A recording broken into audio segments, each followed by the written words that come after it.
बिहार का कौन नेता आपको असली लगता है? मुझे लगता है कि बहुत लंबे वक्त से हमारे यहाँ कोई असली नेता हुए नहीं हैं। दिल्ली में, मुंबई में या देश के दूसरे हिस्सों में जब बिहार का कोई लड़का और लड़की अपनी मेहनत से जाता है, पढ़ने जाता है, तो किस तरीके के स्टीरियोटाइप्स हैं जिनसे उसे टकराना पड़ता है? ये सिर्फ इंडिया में है कि अगर आप बिहार के हैं तो लोग बहुत सारी चीज़ें सोचते हैं आपके बारे में। 10 साल मेरा टारगेट है ये जगह बदलने का। 10 साल में मुझे बदलना है बिहार को कंप्लीट। जो आपके पॉलिटिकल राइवल हैं उनके बारे में उनकी क्या स्ट्रेटजी, उनकी मेरा एजेंडा बहुत क्लियर है, ये रास्ता है। मैं अपने कार्यकर्ताओं को एजेंडे को अमल में लाने के लिए आपको उन पॉलिटिकल राइवल्स को हराना होगा चुनाव में। लेकिन मुझे लगता है कि जो मेरा नैरेटिव है, जो मेरा एजेंडा है, वो इतना स्ट्रॉन्ग है कि वो काफ़ी होना चाहिए हराने के लिए। फर्राटे से मैथिली बोलती होंगी फिर तो आप? बहुत फर्राटे से। पुष्क का देखो आमा से खींचो। नमस्कार, मेरा नाम सौरभ द्विवेदी है और आप लल्लन टॉप का चुनावी प्रोग्राम देख रहे हैं नेताजी घेरे में। नेताजी घेरे में जिसमें हम अलग अलग राजनीतिक हस्तियों से मुखातिब होते हैं और आपके हिस्से के सब सवाल पूछते हैं।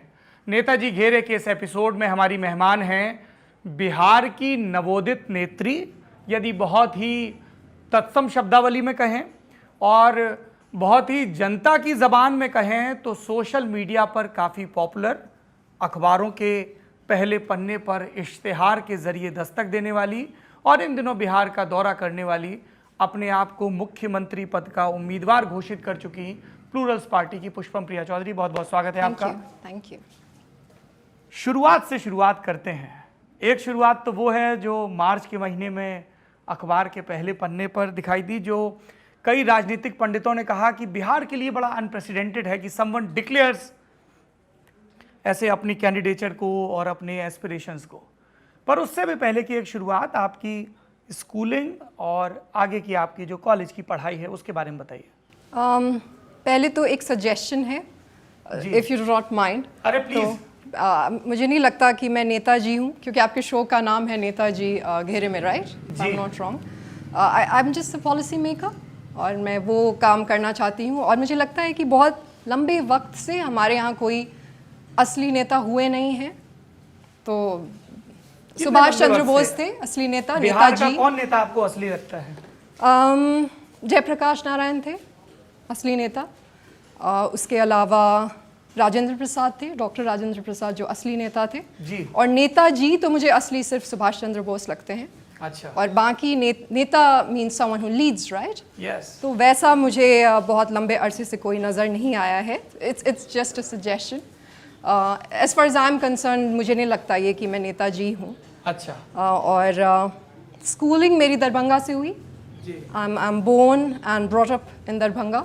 मैं वहीं पैदा हुई, एक नॉर्मल मिडिल क्लास फैमिली में पैदा हुई। फर्राटे से मैथिली बोलती होंगी फिर तो आप? बहुत फर्राटे से। पुष्क का देखो आमा से खींचो। बिल्कुल। मेरे इसलिए मैंने पूछा, मेरे न्यूज़ रूम में मिथिला से कई लोग हैं और वो बहुत अपनी दावेदारी करते हैं, उनको लगता है कि मिथिला सर्वश्रेष्ठ है। नहीं, मुझे ऐसा नहीं लगता। लेकिन हमारे घर में बचपन से हमारे जो दादाजी थे उन्होंने ये रूल बनाई थी कि घर में सभी मैथिली में बात करेंगे जी। और वो बहुत ही पढ़े लिखे थे।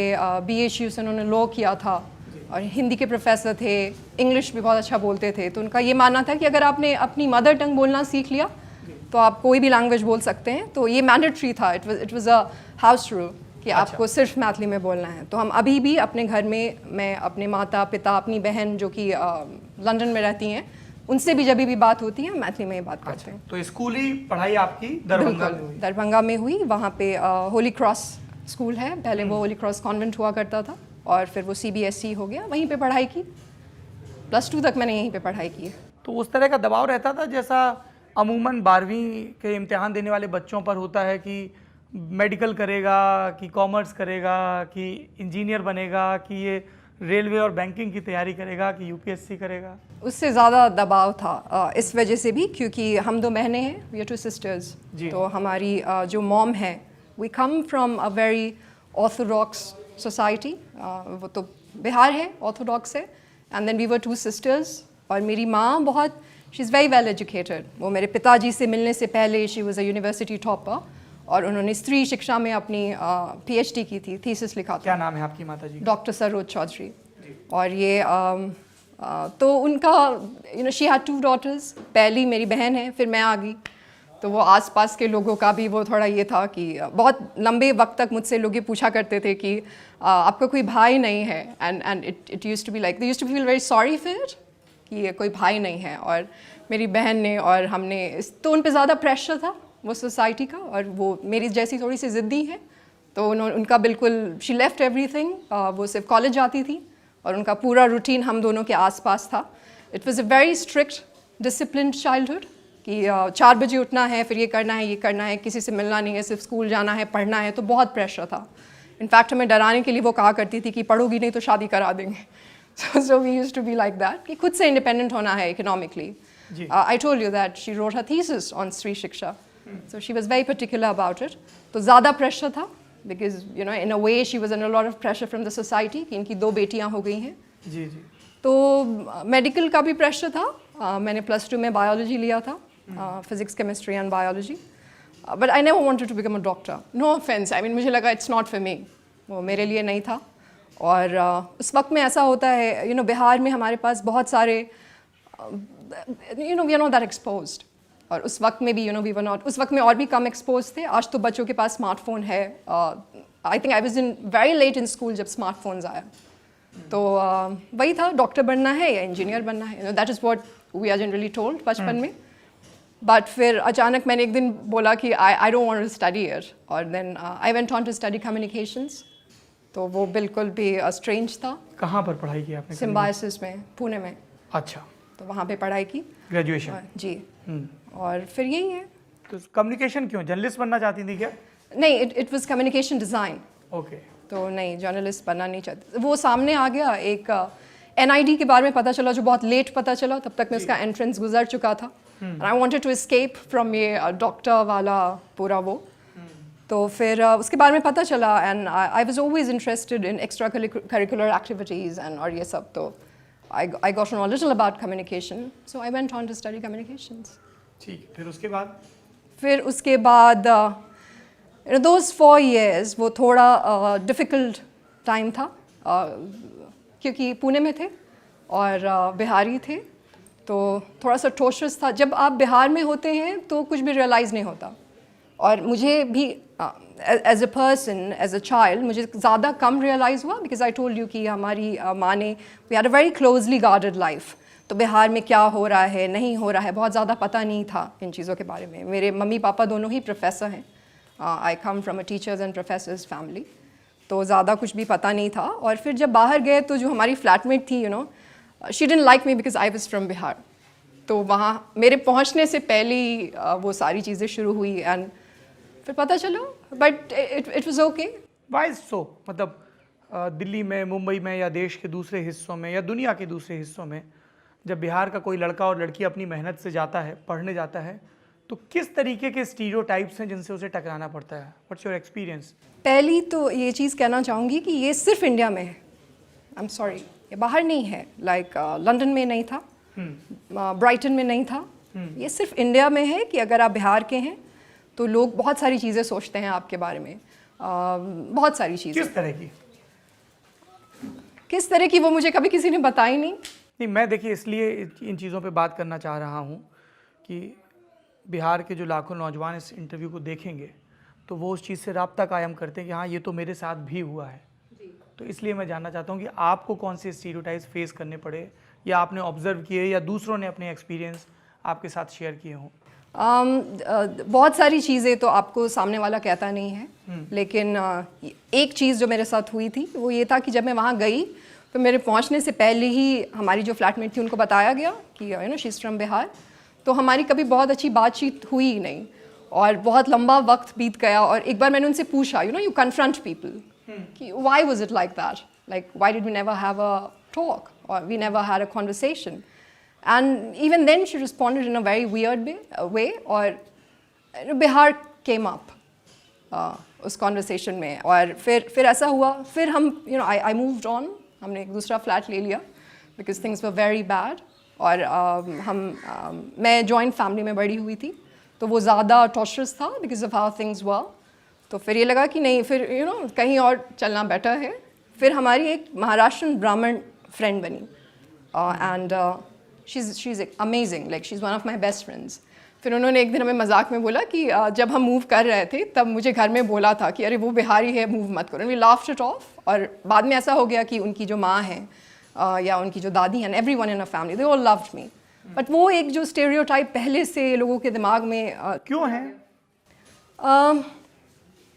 एक बार मैं क्लासरूम में बैठी थी and we were having, no one knew that I am from Bihar, क्योंकि you know generally you do not talk about all of it. अब ऐसे you know you are in a class. तो एक हमारे ही बिहार के एक स्टूडेंट थे, उन्होंने you know he was talking and he said something in a different way. हर जगह की अपनी एक ख़ास ज़बान होती है बात करने का, अपना एक एक्सेंट होता है। तो you know everyone laughed and they said that you know he is from Bihar, you know. और ये चीज़ मुझे बहुत बुरी लगी, इसीलिए you know he said like this because he is from Bihar. और ये सारी चीज़ें थी वहाँ पे। फिर महाराष्ट्र में उसी वक्त में मुंबई में ट्रेन से स्टूडेंट्स को उतार के मारा गया था जब मैं वहाँ पे थी। आई वाज इन थर्ड फोर्थ। मैं आपसे ये जानना चाहता हूँ कि ये बिहार के बारे में जो छवि है वो क्यों है आपको? इन्हीं चीज़ों की वजह से है। पहली चीज़ तो ये है कि फिर लोग बोलेंगे कि थोड़ा पॉलिटिकल हो गया, पर It's a purely political program. You can say whatever you feel like saying. I say what I feel like saying. I mean, I'm not very political, I guess, you know, in those ways.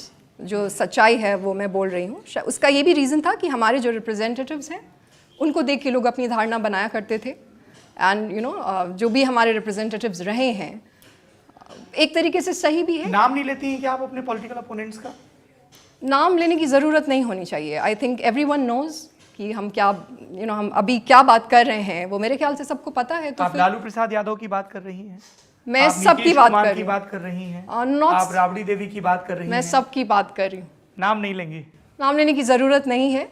सभी लोग, कई लोग कहते हैं कि नाम इसलिए नहीं लेती हैं पुष्पम प्रिया ताकि भविष्य की संभावनाएं बची रहें। ये मैंने बहुत बार ऑन रिकॉर्ड कहा है, मैं आपसे फिर से ये चीज़ कह रही हूँ। मैंने उस दिन जो लिखा था कि love Bihar hate politics, I meant it. वो कोई मजाक नहीं था। मैं बिल्कुल, राजनीति मुझे पसंद नहीं है, लेकिन हम डेमोक्रेसी हैं, राइट? हम डेमोक्रेसी हैं तो चीज़ों को बदलने का, सोसाइटी को बदलने का, हमारी इकोनॉमी को बदलने का जो तरीका है वो राजनीति से ही होके जाता है। इसीलिए आई एम हियर। राजनीति पसंद नहीं है का मतलब ये नहीं है कि जैसे राजनीति होनी चाहिए वो पसंद नहीं है। मुझे जैसे राजनीति होती है वो पसंद नहीं। तो मैं किसी भी पॉलिटिकल पार्टी के साथ ऐसा कभी नहीं होगा जब तक मैं जिंदा हूँ कि हमारा कोई गठबंधन होगा। चलिए, आपने गठबंधन का जिक्र किया। मैं फिलहाल आपके परिवार के जो राजनीतिक बंधन हैं उनकी तरफ चलता हूँ। चलिए आज इस पे भी let's talk about the elephant in the room. Yes, आपके बाबा जी पॉलिटिक्स में थे? ट्रू एंड नॉट ट्रू, दोनों ही बातें हैं। जो ही वाज अ प्रोफेसर, जैसा मैंने आपको बताया, उन्होंने BHU से पढ़ा था और हिंदी पढ़ाना। प्रोफेसर उमाकांत चौधरी, तो उन्होंने पढ़ाते थे। वो बहुत पढ़े लिखे थे, लाइक यू नो बहुत ही ज़्यादा पढ़ा करते थे। It was irritating also eight times, क्योंकि हमें भी पढ़ना पड़ता था उनके साथ बैठ के।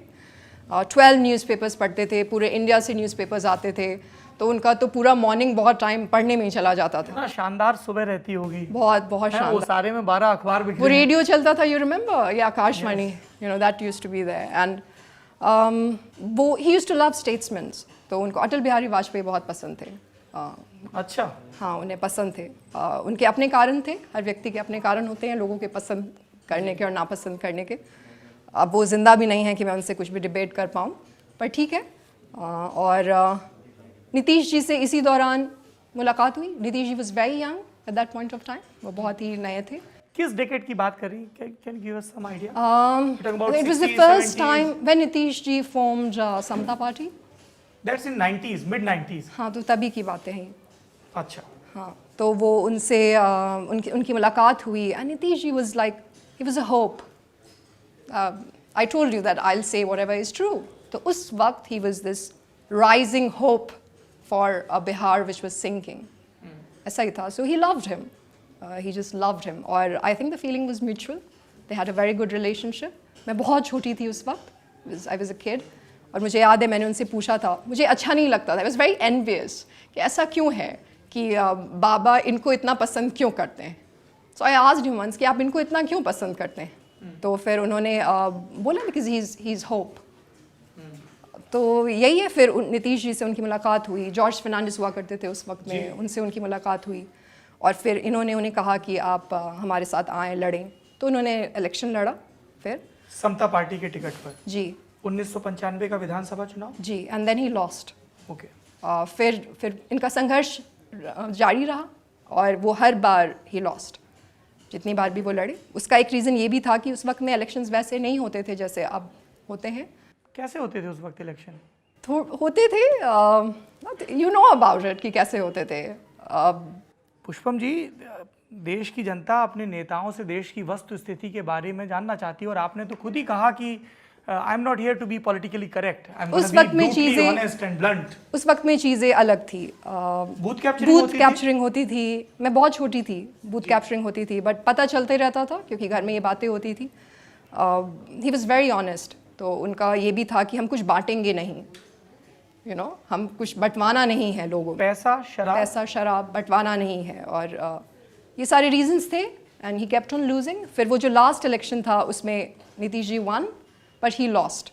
लास्ट इलेक्शन मतलब आप कौन से चुनाव की बात कर रहे हैं? जिसमें Nitish ji came into power, जो 2005 के जो इलेक्शंस थे, दूसरे चुनाव 2005 के। जी, तो उसमें नीतीश जी केम इनटू पावर एंड वो हार गए, बहुत कम वोटों से हार गए जी। वो बहुत कम वोटों से हार गए, आई थिंक इट वाज 4000 और something, and he had a massive विधानसभा जी? हायाघाट, दरभंगा में पड़ती जी। And he had a massive cardiac arrest और right after election within 8-10 days। तो 22nd को रिजल्ट आया था एंड 30th को he passed away। So that is the story। So he was in politics and he was also not in politics because he was never elected, but yeah, he was with Mr. Nitish Kumar, there is no doubt। पहले समता party और फिर Janata Dal United. yes, NDA। और वो बहुत ही करीब थे और उनको बहुत पसंद करते थे। उन्होंने एक बार वो एक कोई गाना आया था, तुम्हारे सिवा कुछ न चाहत करेंगे, जब तक जिएंगे मोहब्बत करेंगे। I still have that diary, उसमें उन्होंने वो लिखा था उनके लिए और स्टेज पे भी अपेरेंटली बोला था। So they had a very good relationship. I am not here to hide it. उनका बहुत कोर्डियल रिलेशनशिप था, ही लव्ड हिम।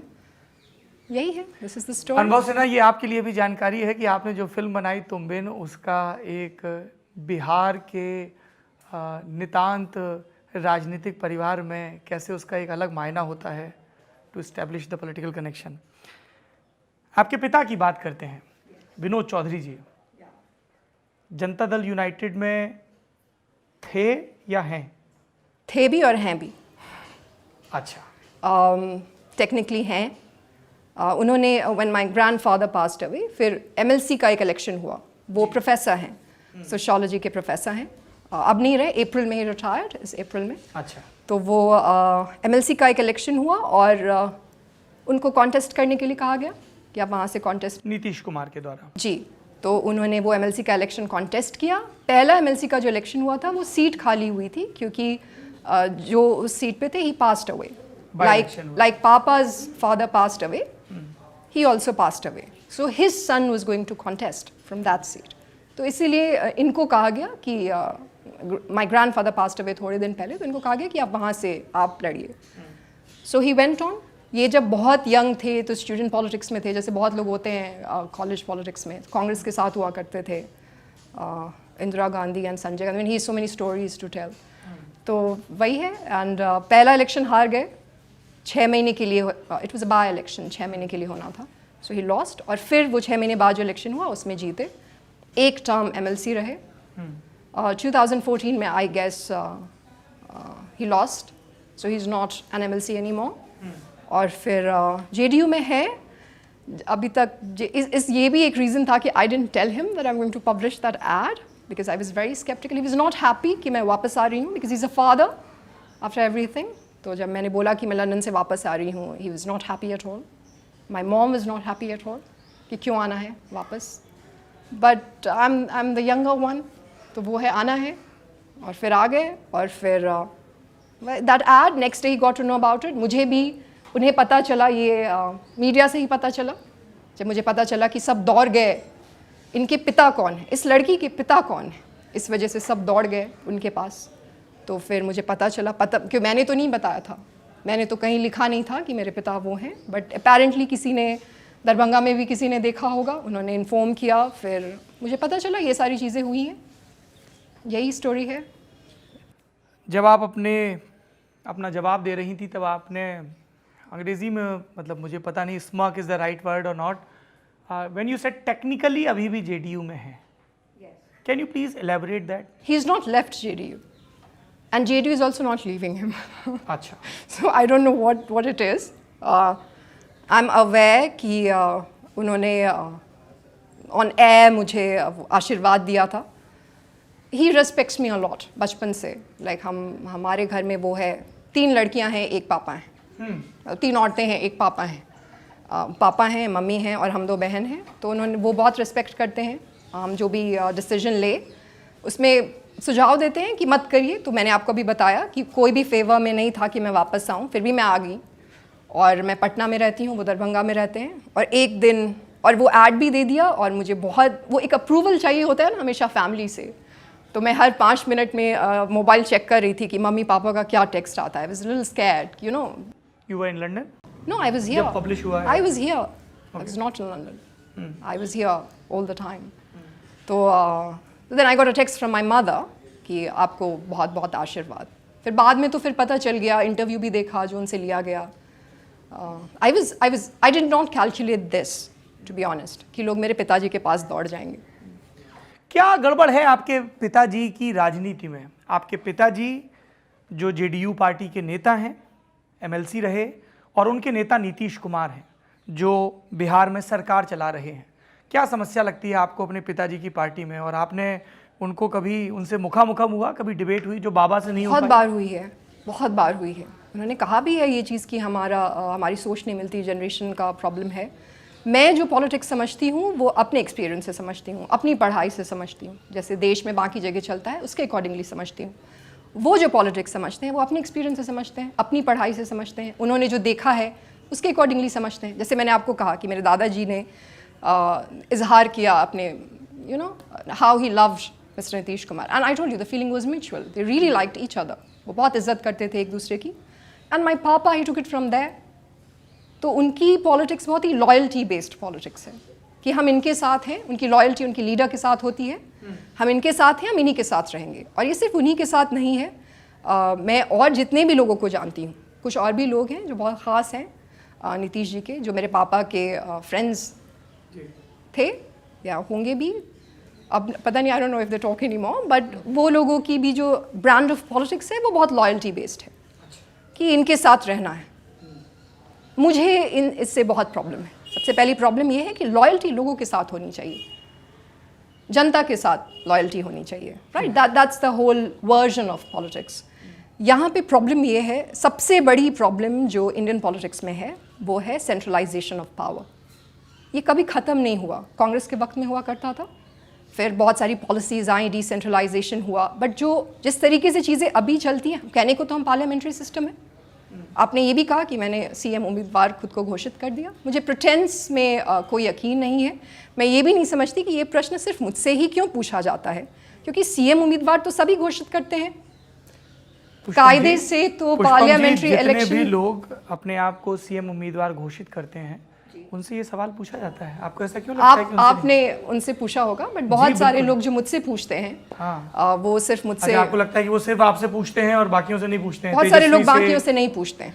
अच्छा, आप बाकियों से पूछते हैं, इसी वजह से हम यहाँ साथ में बैठे हैं जी। लेकिन बहुत सारे लोग। आपने डिसेंट्रलाइजेशन की बात की, 73वें संविधान संशोधन के बारे में आपका क्या विचार है?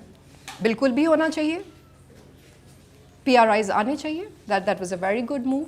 डिवोल्यूशन बहुत ही ज़रूरी है, एडमिनिस्ट्रेटिव और फाइनेंशियल दोनों ही बहुत ज़रूरी है, लेकिन ज़्यादा इम्पोर्टेंट ये है कि वो सही मायने में हुआ है कि नहीं, कि वो सिर्फ कागज़ पे ही है। मैं आपको वही कह रही थी कि हम कहने के लिए तो पार्लियामेंट्री सिस्टम है, but I don't think we work in a very parliamentary way. और इस चीज़ को बदलने के लिए देखिए, इंस्टीट्यूशंस बिल्ड करना इज़ अर्जेंट हमारे देश में। If you ask me what is the biggest problem in politics, in policy making, institutions are very weak. जब तक इंस्टीट्यूशंस वीक रहेंगे, जो अच्छे लोग हैं, जो टैलेंट्स हैं, जो डिज़र्व करते हैं ऊपर जाना, वो कभी ऊपर नहीं जाएंगे।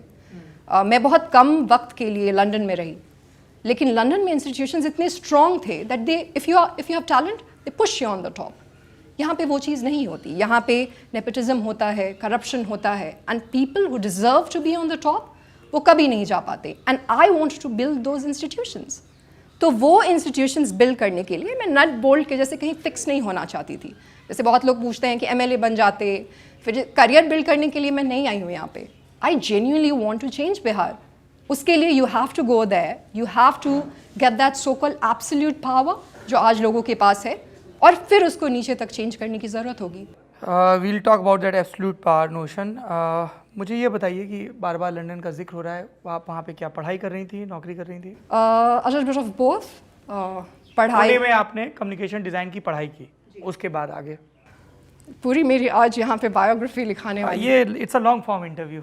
ओके उसके बाद फिर मैंने थोड़े वक्त के लिए यहाँ भी काम किया है, गवर्नमेंट ऑफ बिहार में। आई हैव पटना वर्कड में। जी।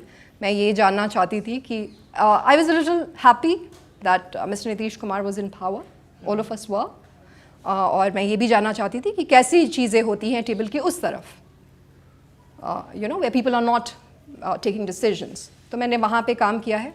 बिहार स्टेट टूरिज्म में? यस, और I worked in the health department as well. तो यहाँ दोनों जगह काम किया है, और then I left for obvious reasons, but then I left.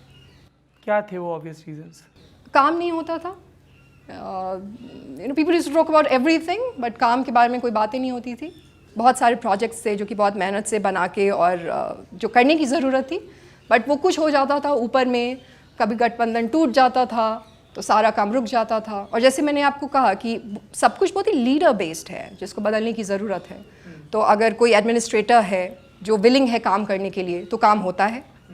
जिस दिन वो एडमिनिस्ट्रेटर चले जाते हैं काम रुक जाता है। अगर वो एडमिनिस्ट्रेटर कुछ अच्छा करने की कोशिश करते हैं तो उनको हटा दिया जाता है। And then I got to know कि व्हाट्स द रीज़न। आपके मैं सोशल मीडिया पे पोस्ट देख रहा था तो उसमें 2 हैशटैग खूब चलते हैं, let's open Bihar and 30 years of lockdown. Yes. ये 30 साल का लॉकडाउन क्या है? सबसे पहले तो इकोनॉमिक है, क्योंकि 30 साल पहले ग्लोबलाइजेशन हुआ था। अगर आप डेटा चेक करेंगे हमारी इकोनॉमी खुली थी पूरे वर्ल्ड के लिए। जितने भी हमारे राज्य हैं देश के, वो जैसा भी कर रहे थे बहुत तेज़ी से बहुत अच्छा किया उसके बाद। और बिहार में हम वहीं रह गए पिछले 30 साल में। तो रीज़न इकोनॉमिक है। बहुत सारे लोग चाहते हैं कि पॉलिटिकल भी हो, थोड़ा सा पॉलिटिकल भी है, उसको मैं डिनाई नहीं करूँगी। उसका रीज़न ये था, और इसका मतलब ये नहीं है कि मैं ये कह रही हूँ। I have been asked this question कि डू यू मीन कि 30 साल पहले चीज़ें बहुत अच्छी थी? No, I never said that. अगर हम ये बोलें कि 74 ईयर्स ऑफ इंडिपेंडेंस में हमारे साथ बहुत कुछ जो होना चाहिए था वो नहीं हुआ, इसका मतलब हम ये नहीं कह रहे हैं कि 74 ईयर्स से पहले चीज़ें बहुत अच्छी थी। इट वॉज एन इवेंट, एक ऐसी घटना घटी थी जिसके बाद चीज़ें बेहतर हो सकती थी। तो उसके पहले तो चीज़ बेहतर नहीं थी। इसकी वजह से पहले सोशल जस्टिस का वादा करके एक सरकार आई जिन्होंने अपने लोगों को कम्प्लीटली फेल किया। उसके बाद सुशासन कह के एक सरकार आई और उन्होंने भी अपने लोगों को कम्प्लीटली फेल किया।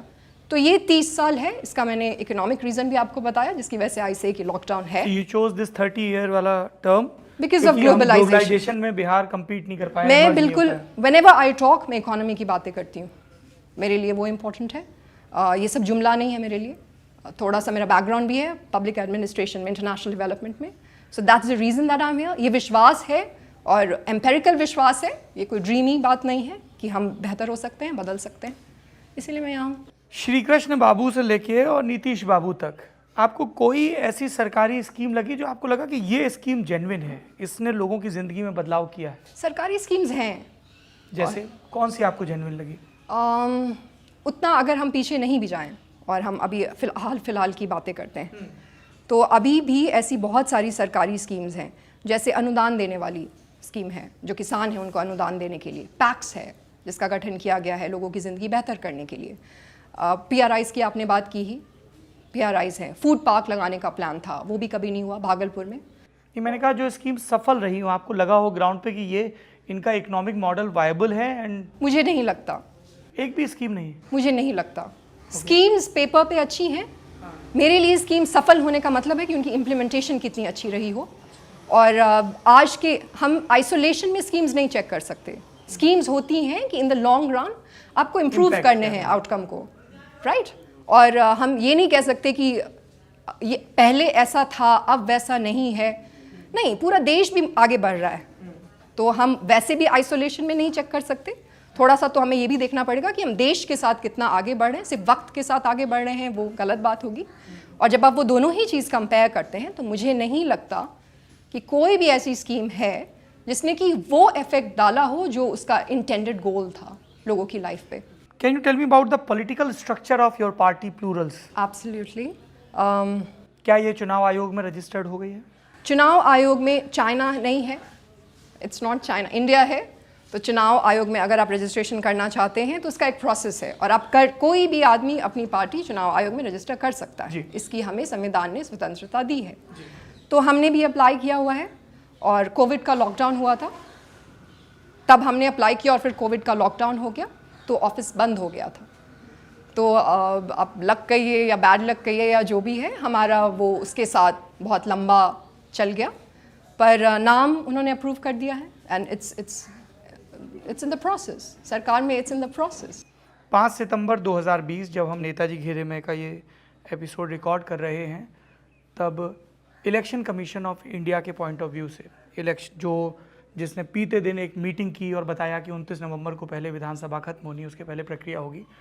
तो मैं उस हिसाब से जानना चाहता हूं कि प्लूरल्स किस कंडीशन में है, प्रोसेस में है या मान्यता मिल गई है, आपको सिंबल अलॉट हो गया है? सिंबल या अलॉट आपने नहीं सिंबल के लिए एप्लीकेशन दे रखी है? जी, सिंबल के लिए एप्लीकेशन दे रखी है, सिंबल अभी अलॉट नहीं हुआ है, प्रोसेस में। पॉलिटिकल स्ट्रक्चर क्या है प्लूरल्स का? प्लूरल्स में हमने 2 डिविजन्स बनाए हैं, एक है जो कि पॉलिटिकल डिवीजन है और एक है जो कि एग्जीक्यूटिव डिवीजन है। थोड़ा सा डिफरेंट स्ट्रक्चर है जी। क्योंकि मैंने आपको कहा था कि मेरे लिए इंस्टीट्यूशंस बहुत इंपॉर्टेंट है और पॉलिटिकल पार्टी एक इंस्टीट्यूशन है। यहाँ पे चीज़ें बहुत इनफॉर्मली चलती हैं, आपको पता होगा यहाँ पे बहुत क्लाइंटलिज्म है, तो इलेक्शंस क्लाइंटलिज्म के बेसिस पे होते हैं। बट मैं चाहती हूँ कि पार्टी का जो ऑर्गेनाइजेशन है वो स्ट्रॉन्ग हो। तो जो हमारा पॉलिटिकल स्ट्रक्चर है उसमें प्रेसिडेंट है, मैं हूँ, फिर हमारे जनरल सेक्रेटरी हैं। जनरल सेक्रेटरी के नीचे मैंने 8 डिफरेंट विंग्स बनाई हैं, 8 डिफरेंट डिपार्टमेंट्स हैं। उसमें एडमिनिस्ट्रेशन है, सारे सेक्रेटरीज हैं, एडमिनिस्ट्रेशन है, एडवाइजरी है, लॉजिस्टिक्स है, कम्युनिकेशन है, पब्लिक लिएजन है, पब्लिक इश्यूज़ हैं,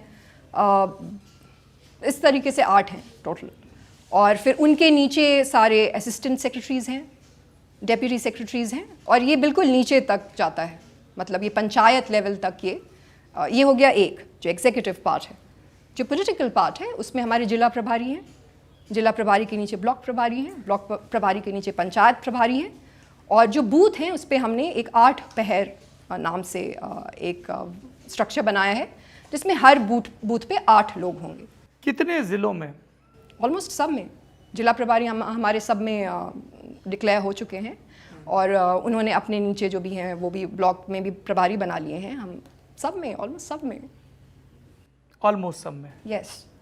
जिला प्रभारी सब में, ब्लॉक प्रभारी ऑलमोस्ट सब में, पंचायत प्रभारी ऑलमोस्ट सब में और 8 पहर भी उसी तेजी गति से। It's work in progress. Yes. कहाँ से चुनाव लड़ेंगी आप? वो मैंने नहीं सोचा है अभी। लड़ेंगी? वो भी नहीं सोचा है अभी। मुख्यमंत्री बनने के लिए सदन का सदस्य होना जरूरी है? जी बिल्कुल, मुझे पता है। आपको ये ऐसा क्यों लगता है कि मुझे नहीं पता हो? आपको जाहिर सी बात है, आपने पॉलिटिकल पार्टी बनाई, पता ही होगा ये चीज़। क्योंकि आप ये कह रहे हैं कि पता नहीं कि चुनाव लड़ूंगी या नहीं लड़ूंगी जी, इसलिए मैंने ये चीज़ कुछ चीज़ें, मुख्यमंत्री बनने के लिए तो विधायक होना जरूरी है जी। आप कह रहे हैं विधायक होना जरूरी है या पिताजी की तरह एमएलसी होना? नॉट रियली, वो भी बात नहीं है। नीतीश जी की तरह, चलिए नीतीश जी की तरह एमएलसी होना वो बात नहीं है। I really have not decided about it yet because there is a lot of work. Party खोलना आसान नहीं होता है, there is a lot of work. मेरे लिए अभी जो बाकी कैंडिडेट्स हैं, अच्छे कैंडिडेट्स हों, साफ सुथरे कैंडिडेट्स हों, वो मेरी प्रायोरिटी है। इसको कई लोग सोशल मीडिया पे ऐसे मतलब 2 तरीके से इंटरप्रेट करते हैं। आपके जो भी वीडियो वगैरह जाते हैं, पोस्ट जाती हैं, तो उसमें हमने और हमारी रिसर्च टीम ने काफ़ी कमेंट्स पढ़े। एक, शी इज़ नॉन कमिटल, वो अपने पत्ते नहीं खोलना चाहती हैं अभी कि मैं कहाँ से लड़ूंगी, तो वो एक सरप्राइज़ की तरह रखना चाहती हैं कि वो मेरी सीट कौन सी होगी। एक जैसे लास्ट मिनट सरप्राइज़ होता है ना कि फ़लानी जगह से पर्चा भर दिया। और दूसरा, लोग कहते हैं कि उनको बाकी 242 सीटों पर ही कैंडिडेट नहीं मिल रहे हैं, तो वो अपने कैंडिडेचर को कैसे डिक्लेयर करेंगे? How do you react to these reactions? First of all, I do not react, you know, that's my strategy. दूसरी चीज़ ये है कि आपको सीरियसली ऐसा लगता है कि बिहार में इलेक्शन में कैंडिडेट्स नहीं मिलेंगे? यू रियली थिंक कि ऐसा It's not होगा। about what I think, No, it's about what people but write. हम बात कर रहे हैं अभी यहाँ पे, तो मैं आपसे ये चीज़ बिल्कुल, पूछ रही हूँ। कैंडिडेट तो मिल सकते हैं। बिल्कुल, कैंडिडेट तो बहुत सारे हैं, हाँ। लेकिन मैंने अभी आपको बोला कि ज़रूरी ये है प्लूरल्स पॉलिटिकल पार्टी। देखिए, मैं ये चीज़ बार बार कहती हूँ कि मैं इसे चुनाव नहीं समझती। इट्स नॉट अ चुनाव फॉर मी। मैं यहाँ पे व्यवस्था बदलने आई हूँ, और ये कोई जुमला नहीं है कि मैं व्यवस्था बदलने। I am very committed towards doing it. मैंने बहुत कुछ सेक्रीफाइस किया है लाइफ में यहाँ पे आने के लिए। मैं अपनी ज़िंदगी के सबसे बेहतरीन वक्त में थी। I was doing very well, और मैंने सब कुछ छोड़ के, सबको दुखी करके, और मैंने ये डिसीजन लिया है। तो मेरे लिए बहुत इंपॉर्टेंट है कि प्लूरल्स एक ऐसी पार्टी बने जो कि साफ़ सुथरी पार्टी हो, जिसमें अच्छे लोग आएँ, नॉर्मल लोग आएँ। पॉलिटिक्स ऐसा तो कहीं नहीं लिखा है कि एक ख़ास यूनिफॉर्म वाले लोग ही करेंगे। तो मैं चाहती हूँ वैसे लोग आएँ। मैं लोगों को ये समझाना चाहती हूँ कि पॉलिटिक्स में आना ज़रूरी है, नहीं तो पॉलिटिक्स विल कंट्रोल यू। हमारी जितनी भी प्रॉब्लम्स हैं जो बिहार में हैं, वो सब हमारे लाइफ को अफेक्ट करती हैं एज कॉमन सिटीजन्स। तो मैं कोशिश करती हूँ कि जो अच्छे लोग हैं, एक जिनको कि सारी समस्याएं पता हो। मुझे सारी समस्याएं पता है, आप फॉर्म पे मत जाइए। I know everything. I am not wearing a uniform here लोगों को ये बताने के लिए कि मैं ग्रास रूट्स हूँ, बट मैं ये क्लेम कर रही हूँ आपके सामने में कि मुझे ग्रास रूट्स की सबसे ज़्यादा जानकारी है। बाकी किसी को मैंने किसी ज़िले में घूमते हुए भी नहीं देखा है, कोई जाता भी नहीं है। अच्छा। कोई नहीं जाता है, कोई भी जगह नहीं है जहाँ पे मुझे किसी ने बोला हो कि लोग आए थे इलेक्शन लड़ने के बाद, जीतने के बाद, जो भी वो क्लेम कर रहे हों कि हम इस कम्युनिटी को रिप्रेजेंट करते हैं, हम उस कम्युनिटी को रिप्रेजेंट करते हैं। कोई नहीं जाता, सबकी एक जैसी हालत है। तो मेरे लिए एक वो प्लेटफॉर्म देना है कि मैं रहूं या ना रहूं, उनके पास एक ऐसा ऑल्टरनेटिव हो जिसमें अच्छे लोग हों, और मैं अच्छे लोगों को लाने की कोशिश कर रही हूँ। हमारी एक पोल कमेटी है, मैंने एक पोल कमेटी बनाई है जिसमें मेरा बहुत ज़्यादा दखल नहीं है। उसमें बिहार के कोई भी नहीं है, सब बिहार के बाहर के लोग हैं, बहुत पढ़े लिखे लोग हैं। Some of them are working at World Bank और इस किस्म के लोग हैं। उनको CVs देते हैं, हम पहले टेक्निकली उसको वेट करते हैं, क्योंकि बहुत सारी CVs आती हैं। Lot of people want to become politician here in Bihar, politics में आना चाहते हैं। वो भी हमारे लिए कॉन्स्ट्रेंट है, मतलब एक बहुत बड़ा चैलेंज है टू फिल्टर पीपल। कैसे फिल्टर करेंगे? जैसे आज मुझसे इतने सारे प्रश्न पूछ रहे हैं कि इनकी नीयत कैसी है, नहीं है, तो मेरे लिए भी वो एक चैलेंज है ये फिल्टर करना। तो उनको फिल्टर करते हैं, पोल कमेटी को देते हैं, पोल कमेटी उनसे 1, 2, 3 राउंड इंटरव्यूज़ लेती हैं, फिर मैं उनसे मिलती हूँ, अगर वो रेकमेंड करके भेजती है, फिर मैं उनसे बात करती हूँ। मुझे अगर लगता है कि no they deserve to be included, they are one of those people जिनको कि हम ढूंढ रहे हैं, तो उनका कैंडिडेचर हम डिक्लेयर करते हैं। जो मौजूदा पॉलिटिकल तंत्र है जिसको बदलने का आप इरादा रखती हैं, उसको ये प्रोसेस बड़ा अजनबियत से भरा और बहुत ही वेस्टर्न लगता है, प्राइमरीज टाइप से और इन सब से, कि 3 लोग या 4 लोग विशेषज्ञ ऐसे इंटरव्यू करेंगे जिनको पता ही नहीं है बिहार के बारे में, जो बिहार से नहीं है, पता हो सकता है पर बिहार से नहीं है, जो अलग अलग संस्थानों में काम करते हैं। क्या वो बिहार की बूथ स्तर की ज़मीनी स्थिति समझते हैं जब वो उन कैंडिडेट्स को वेट कर रहे हैं? क्योंकि जिस गांव में मैं आपसे ये इंटरव्यू कर रहा हूँ, इंटरव्यू के पहले मैंने बहुत सारे लोगों से बात की। कोई पुणे से अपनी नौकरी छोड़कर आया है, कोई हरियाणा में ईंट भट्टे में काम करता है, किसी का वोट नहीं है। एक भाई साहब बोले कि हमारा वोट तो अनूप शहर में था, MP में था। एक बोले कि हमारे 5 बच्चे हैं, वो भी मजदूरी, जो बड़े हो गए हैं वो मजदूरी करते हैं, बाकी कभी स्कूल नहीं गए। एक बोला स्कूल जाते हैं, पढ़ाई नहीं। तो बहुत ही वेरीड स्पेक्ट्रम है। तो कैंडिडेट सिलेक्शन में उस पॉलिटिकल रियलिटी को आप कैसे लेके आती हैं? एक चीज़ मैं यहाँ पे आपको बताना चाहूँगी जो मैंने कभी भी ऑन एयर बोला नहीं है, but I think it's time that we talk about it. मुझे नहीं लगता कि किसी भी पॉलिटिकल पार्टी को या तो ज़मीनी स्तर की सच्चाई पता है, और अगर पता है तो they don't care about it. पहली चीज़ तो मैं ये बोलूँगी। ऐसे ये जो बहुत सारे लोग क्लेम करते हैं कि पहले तो लोगों को लगता था कि मैं इंडियन हूँ ही नहीं, उसमें भी बहुत वक्त लगा लोगों को ये मानने में कि मैं विदेशी नहीं हूँ। मैं अभी भी लोग बोलते हैं कि आप तो रही ही नहीं हैं कभी बिहार में, तो आपको क्या पता। तो इसको मैं नहीं बदल सकती, और इसको ठीक करने का मेरा प्लान भी नहीं है। बहुत लोगों ने मुझसे ये भी पूछा, पेट्रोनाइज करने की कोशिश की प्रश्न पूछ के। मैंने देखा ये सारी चीज़ें कि आपको ये भी पता है कि कितनी कंस्टिट्यूएंसी है। अच्छा, हाँ, तो आई एम अ गर्ल, वो वाला एक एंगल हमेशा रहता है, पैट्रियार्कल। बिल्कुल। और मैं ड्रामा नहीं कर रही, I am who I am, I am what I am. तो मैं बिल्कुल ऐसे ही जा रही हूँ। I am trying to change the rules of politics. मैं यही हूँ, मैं कोई भी यूनिफॉर्म नहीं पहनूंगी कि ज़िंदगी में कभी नहीं पहना। आप करने के लिए जा रहे हैं तो एक यूनिफॉर्म पहनिए। I am not going to do any of that. मुझे ज़मीन की सारी सच्चाइयाँ पता है। ये मैं कह रही हूँ यहाँ पे आपको। इस वजह से मैंने डिसीजन लिया है और इस वजह से मैं यहाँ आई हूँ। यहाँ पे बहुत सारे लोगों को लगता है कि अगर आपकी पॉलिटिकल बैकग्राउंड है तो आप तभी आपको पता हो सकता है अगर आप पैदा हुए हैं किसी पॉलिटिकल फैमिली में। ऐसा नहीं है, ज़्यादा ज़रूरी ये होता है कि आपने उसके बारे में जानने की कितनी ज़रूरत महसूस की है। मेरा जो रिसर्च एरिया था वहाँ भी जब मैं पब्लिक एडमिनिस्ट्रेशन कर रही थी तो बिहार ही था। तो बिहार की कोई ऐसी पॉलिसी नहीं है जिसके बारे में मैं नहीं जानती। उसके अलावा जब मैं कहती हूँ रिसर्च तो बहुत लोगों को लगता है बुकिश होगा, but these are research papers. यहाँ पे लोगों ने रह के RCTs किया है, वो पेपर्स लिखे हैं। मैंने भी अपना डिसर्टेशन बिहार की पॉलिटिक्स पे किया था। क्या था टॉपिक आपकी डिसर्टेशन का? Candidate voter linkage mechanism of accountability and responsiveness. 2015 elections जो थे उस पे था। तो मैंने वो किया था। और आई नो कि यहाँ पे चीज़ें कैसी हैं, कोई और पार्टी नहीं जानती। तो जो लोगों को लगता है कि अरे ये तो नहीं है, इनको कुछ नहीं पता। नहीं, people find this claim very interesting Pushpam, कि आप ये कह रही हैं कि जो नीतीश कुमार 70 के शुरुआती वर्ष में इंजीनियरिंग कॉलेज के प्रेसिडेंट थे, 2 बार विधायकी लड़े, हारे, फिर जीते, सांसद हो, वो और उस जमात के सारे नेता across the party line, you are saying कि they do not understand the ground reality of Bihar. That's a tall claim. That is a tall claim maybe for you, but that's the reality. You tell me, I want to know if they do understand the ground realities. सिर्फ social engineering नहीं होती ground realities.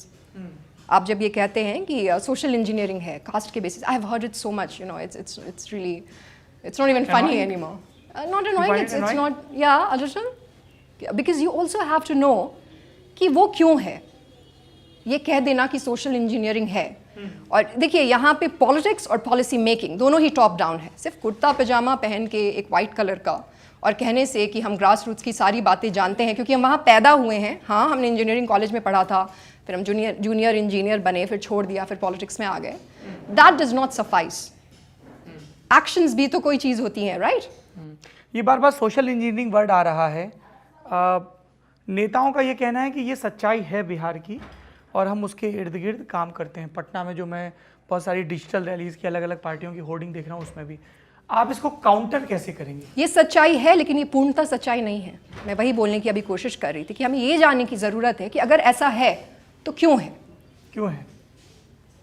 सबसे पहले तो इसका कारण ये है कि हमारी जो हिस्ट्री है उसके लिए रिस्पॉन्सिबल है।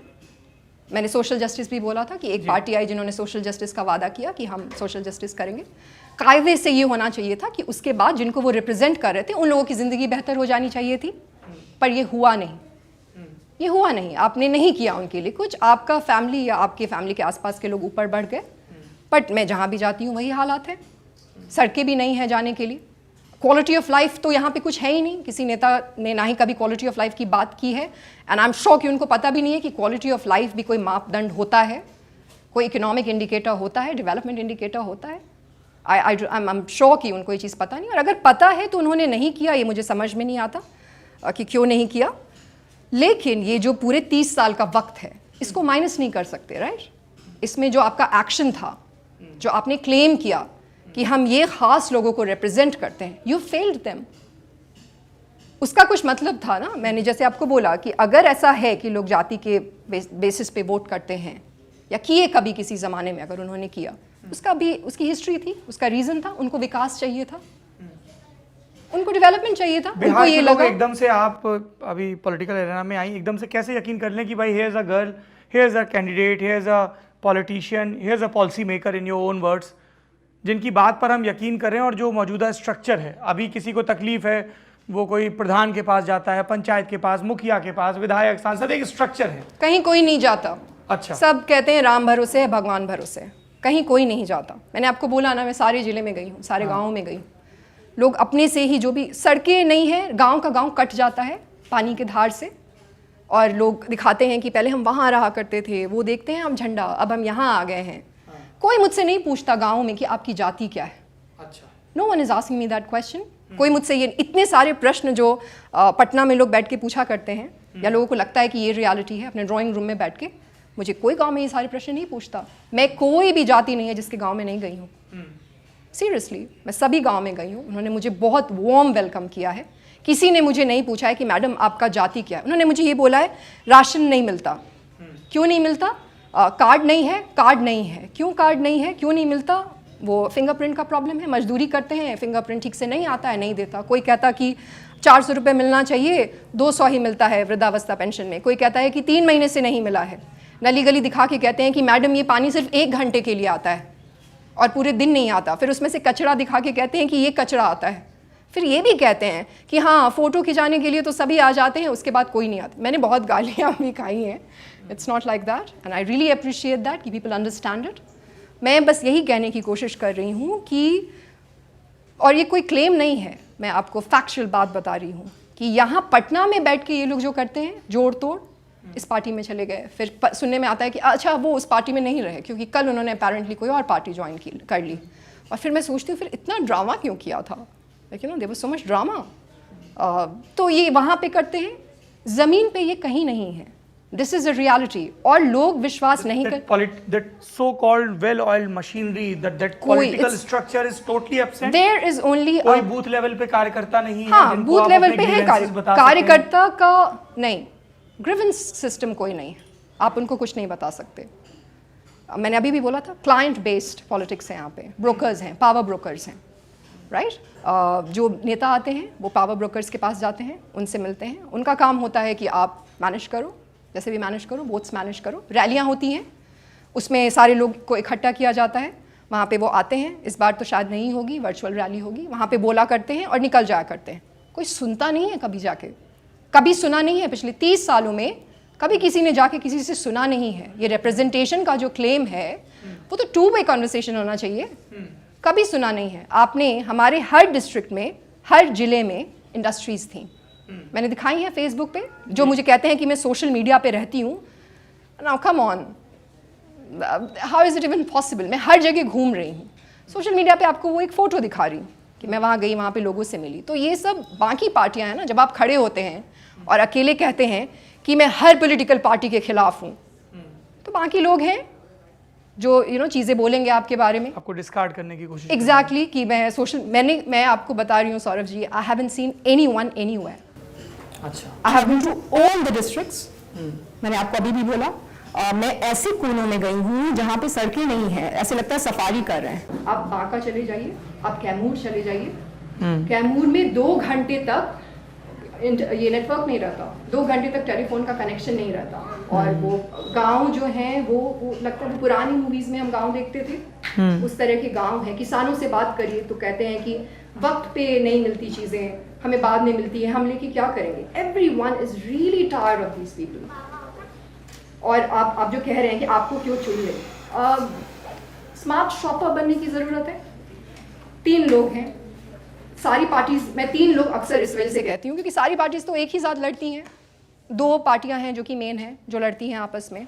उसमें एक को हमने 15 साल देखा, फिर हमने 1.5 years almost deputy chief minister भी देखा, महागठबंधन भी हो गया था, इफ़ यू रिमेंबर। ये भी यही होता है और स्कूल में लिखा जाता है कि सिद्धांत के बगैर राजनीति नहीं हो सकती। आई डोंट नो क्या सिद्धांत है, क्यों लिखवाते हैं, वो तोते वाली बात है।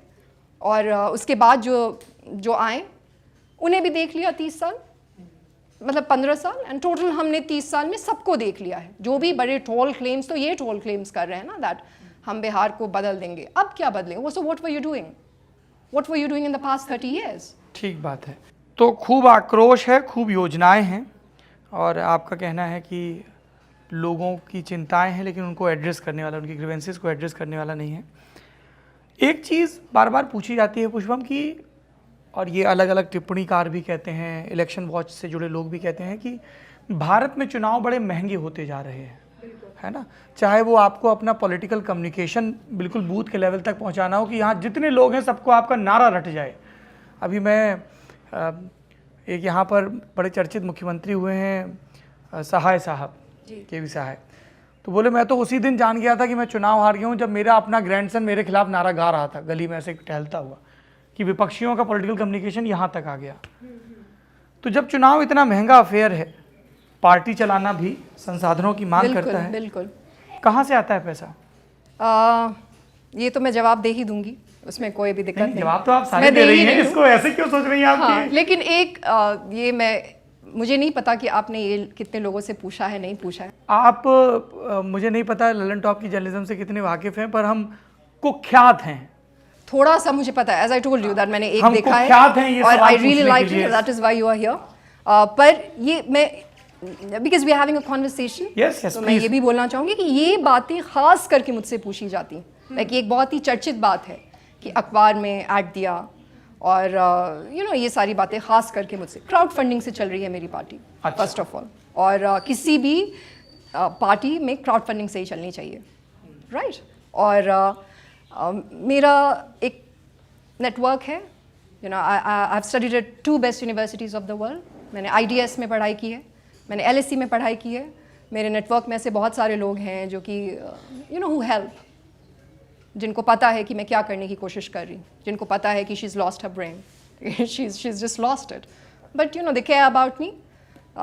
मेरा प्रश्न ये है जो आप पूछते हैं, तो मैं आपसे भी रिक्वेस्ट करूंगी कि ये कभी इन लोगों से पूछा जाए जो सोशलिस्ट होने का क्लेम करते हैं कि हेलीकॉप्टर घुमाने का पैसा कहाँ से आता है। I am really intrigued and as you said कि सबको अधिकार है ये चीज जानने का। बिल्कुल, political funding should be transparent, absolutely transparent. Absolutely, and I absolutely see corruption is my pet aversion. और करप्शन का मतलब सिर्फ ये नहीं है, वो भी मैं बोलना चाहूँगी कि पैसा कहाँ से आता है, एवरीथिंग, हर साधन बहुत ज़रूरी है। और मैं कॉन्सिक्वेंशलिस्ट नहीं हूँ, ये मैंने पहले भी बोला है। मैं कैंटियन फिलॉसफी में विश्वास करती हूँ। एंड जस्टिफाइज मीन्स में मैं विश्वास नहीं करती। तो साधन बहुत ही ज़रूरी है। अगर ऐसा होता, ये भी मैं कहना चाहूँगी कि मुझे साधन से फ़र्क नहीं पड़ता कि कहीं से भी आय चलेगा, तो ऐड देने की ज़रूरत नहीं थी। फिर हमें भी पता है, आप भी यहाँ पे मीडिया में ही हैं, आपको भी पता है कि और बहुत सारी चीज़ें हैं जो की जा सकती थी। इतना महंगा ऐड देने की ज़रूरत नहीं थी। कुछ भी बोला है लोगों ने, करोड़ों का था, ये था, वो था, any number, they put any number on it. और मुझे ये भी लगता है एक प्रेस ट्रस्ट ऑफ इंडिया भी होता है, राइट, जिसमें कुछ नियम कानून होते हैं कि आप ऐसे नहीं बोल सकते कुछ भी। आई थिंक हमारी प्रेस है, you are talking about the press act and PIB, press जो उनका एक्ट होता है कि तो ऐसे ही उन्होंने कुछ भी बोला है। मैं जेन्युइनली मैं चाहूँगी आपके माध्यम से मैं सब भी प्रेस वालों को बोलना चाहूँगी कि मैं भी जानना चाहती हूँ कि ये सोशलिस्ट जो लीडर्स हैं जिन्होंने अपनी करियर शुरू की थी और कुछ खास नहीं था इनके पास, अब उनके पास इतनी प्रॉपर्टीज़ कहाँ से आई हैं, मैं जानना चाहूँगी। और जो इलेक्शन के वक्त, elections are very expensive, it is very difficult to sustain yourself, it is very difficult. इसलिए मैंने बोला कि आसान नहीं है, मुश्किल है। और इतने कैंडिडेट्स हैं, उसमें हम ऐसे कैंडिडेट्स को भी खड़ा कर रहे हैं जो बिल्कुल अपने आप को सपोर्ट नहीं कर सकते, क्योंकि हम चाहते हैं कि वैसे लोग भी मेन स्ट्रीम में आए। पॉलिसी मेकिंग में जब तक वैसे लोग नहीं आएंगे, जो आप कह रहे थे ग्रास रूट्स वाली बात, जी। तो हम ब्रोकर्स को नहीं ला रहे हैं। ये जो एक कंसर्न है अगर लोगों का कि आपने ऐसे लोगों की, ये तो पोल कमेटी थी, पोल कमेटी में तो हम चाहते हैं कि उसको पता ही नहीं हो। अगर आप कैंडिडेट सेलेक्ट कर रहे हैं, मैंने आपको बोला कि हम टेक्निकली वेट करके उसको देते हैं, तो हम नहीं चाहते कि उनकी कोई बायस हो किसी के प्रति। तो पोल कमेटी कायदे से ऐसी होनी चाहिए जो वेल ऑफ इग्नोरेंस से काम करे, जिसको अगर वो नहीं है बिहार के लोग, तो ये एक बेहतर चीज़ है कि नहीं। अच्छा। तो वो सिर्फ पोल कमेटी है, they just waiting the CV। वो सिर्फ CV देख रहे हैं, वो सिर्फ इंटरव्यू ले रहे हैं। जैसे हमारा जब सिलेक्शन हुआ था LSE में, उनको हमारे बारे में कुछ भी नहीं पता था, and that is a good thing. तो उन्होंने वेल ऑफ इग्नोरेंस से हमें सेलेक्ट किया कि ये केपेबल हैं कि नहीं है, और फिर वो हमें बताते हैं। पर हम जिन कैंडिडेट्स को ला रहे हैं वो ज़मीन के कैंडिडेट्स हैं, वो कोई ब्रोकर्स नहीं हैं जिन्होंने थोड़ा बहुत इकट्ठा कर लिया हो, जो थोड़े से इन्फ्लुएंशियल हो, जो दबंग लोग हों, that's so called dabang word. वो ज़मीन के लोग हैं जिनको हमें सस्टेन करना पड़ेगा। उनके लिए भी हम क्राउड फंडिंग करेंगे। हमने ओपन डेमोक्रेसी का प्लेटफॉर्म भी यूज़ किया है। मैं आपसे ये जानना चाहता हूँ कि आपने क्राउड फंडिंग का जिक्र किया। एक पार्टी और इसी डेकेड के शुरुआती सालों में बनी थी, आम आदमी पार्टी। वो लोग भी इस पर बड़ा जोर देते थे कि जी हम तो जनता के चंदे की पार्टी हैं। उन्होंने कुछ वक्त तक उस सिस्टम को ट्रांसपेरेंट रखा, बाद में उस पर भी जो राजनीतिक आरोप प्रत्यारोप लगे। मैसेज डिलीवर करना बड़ा इम्पॉर्टेंट होता है। जितना हमने चुनाव को कवर करके समझा कि आपने एक बहुत शानदार नारा गढ़ा, आपका नेता बहुत कैपेबल है, आपने एक पॉलिटिकल कम्युनिकेशन बिल्ड किया कि हम आपके लिए सत्ता में आए तो ये करेंगे। तो जो बिल्कुल आखिरी आदमी है, जो पढ़ा है नहीं पढ़ा है, गरीब है, TV देखता है नहीं देखता है अखबार, उस तक वो मैसेज पहुँचे, इसके लिए बहुत संसाधनों की ज़रूरत होती है, जिसको हम लोग बोलते हैं ना कारपेट बॉम्बिंग ऑफ कैंपेन। तो आपका उस बारे में क्या प्लान है? क्योंकि बिहार में हम जानते हैं अशिक्षा की स्थिति, गरीबी की स्थिति और कितने दुर्गम रास्ते हैं। तो आपका वो पॉलिटिकल मैसेज लास्ट माइल तक कैसे पहुंचेगा, उसके लिए क्या कर रहे हैं आप? इसमें एक ये चीज़ मैं बोलना चाहूँगी यहाँ पे कि बहुत सारी चीज़ें जो हम बिहार के पॉलिटिक्स के बारे में समझते हैं ना, वो सारी चीज़ें हैं जो हमें पटना में बैठ के समझा दी जाती हैं। अच्छा। यहाँ का जो पूरा तंत्र है, you no, client network, it's a network. उसका सिर्फ ये मतलब नहीं है कि इसमें सिर्फ पॉलिटिशियंस हैं, उसमें बहुत से लोग हैं उस नेटवर्क में, और वो बहुत क्लोजली काम करते हैं, सब सस्टेन, एक दूसरे को सस्टेन करते हैं। तो आपने खुद ही बोला कि गांव के जो लोग हैं वो बहुत पढ़े लिखे लोग भी नहीं हैं। मिक्स, पर they are voters. Yes yes, they are voters, a lot of them have smartphones also these days. तो ऐसे मिक्स्ड हैं। मैं बहुत ओल्ड स्कूल पॉलिटिक्स में विश्वास करती हूँ, you know, that traditional kind of politics, जहाँ पे मैं you need to contact them personally, किसी भी ब्रोकर से नहीं, जहाँ पे आप सिर्फ जिनके घर पे जाएं और फिर किसी से नहीं मिले और फिर उनका काम है सबको वो करना। तो जो मैंने अभी आपको बताया था कि हमने बूथ तक एक स्ट्रक्चर बनाया है, हमारे जिला प्रभारी हैं, हमारे ब्लॉक प्रभारी हैं, हमारे पंचायत प्रभारी हैं, तो ये सारे हमारे पॉइंट ऑफ कॉन्टैक्ट हैं। और हम जब जाते हैं, you know, when I go there, तो ये लोगों को वो करके रखते हैं, you know, they identify people, identify problems. मेरे साथ the model is that you have to identify problems.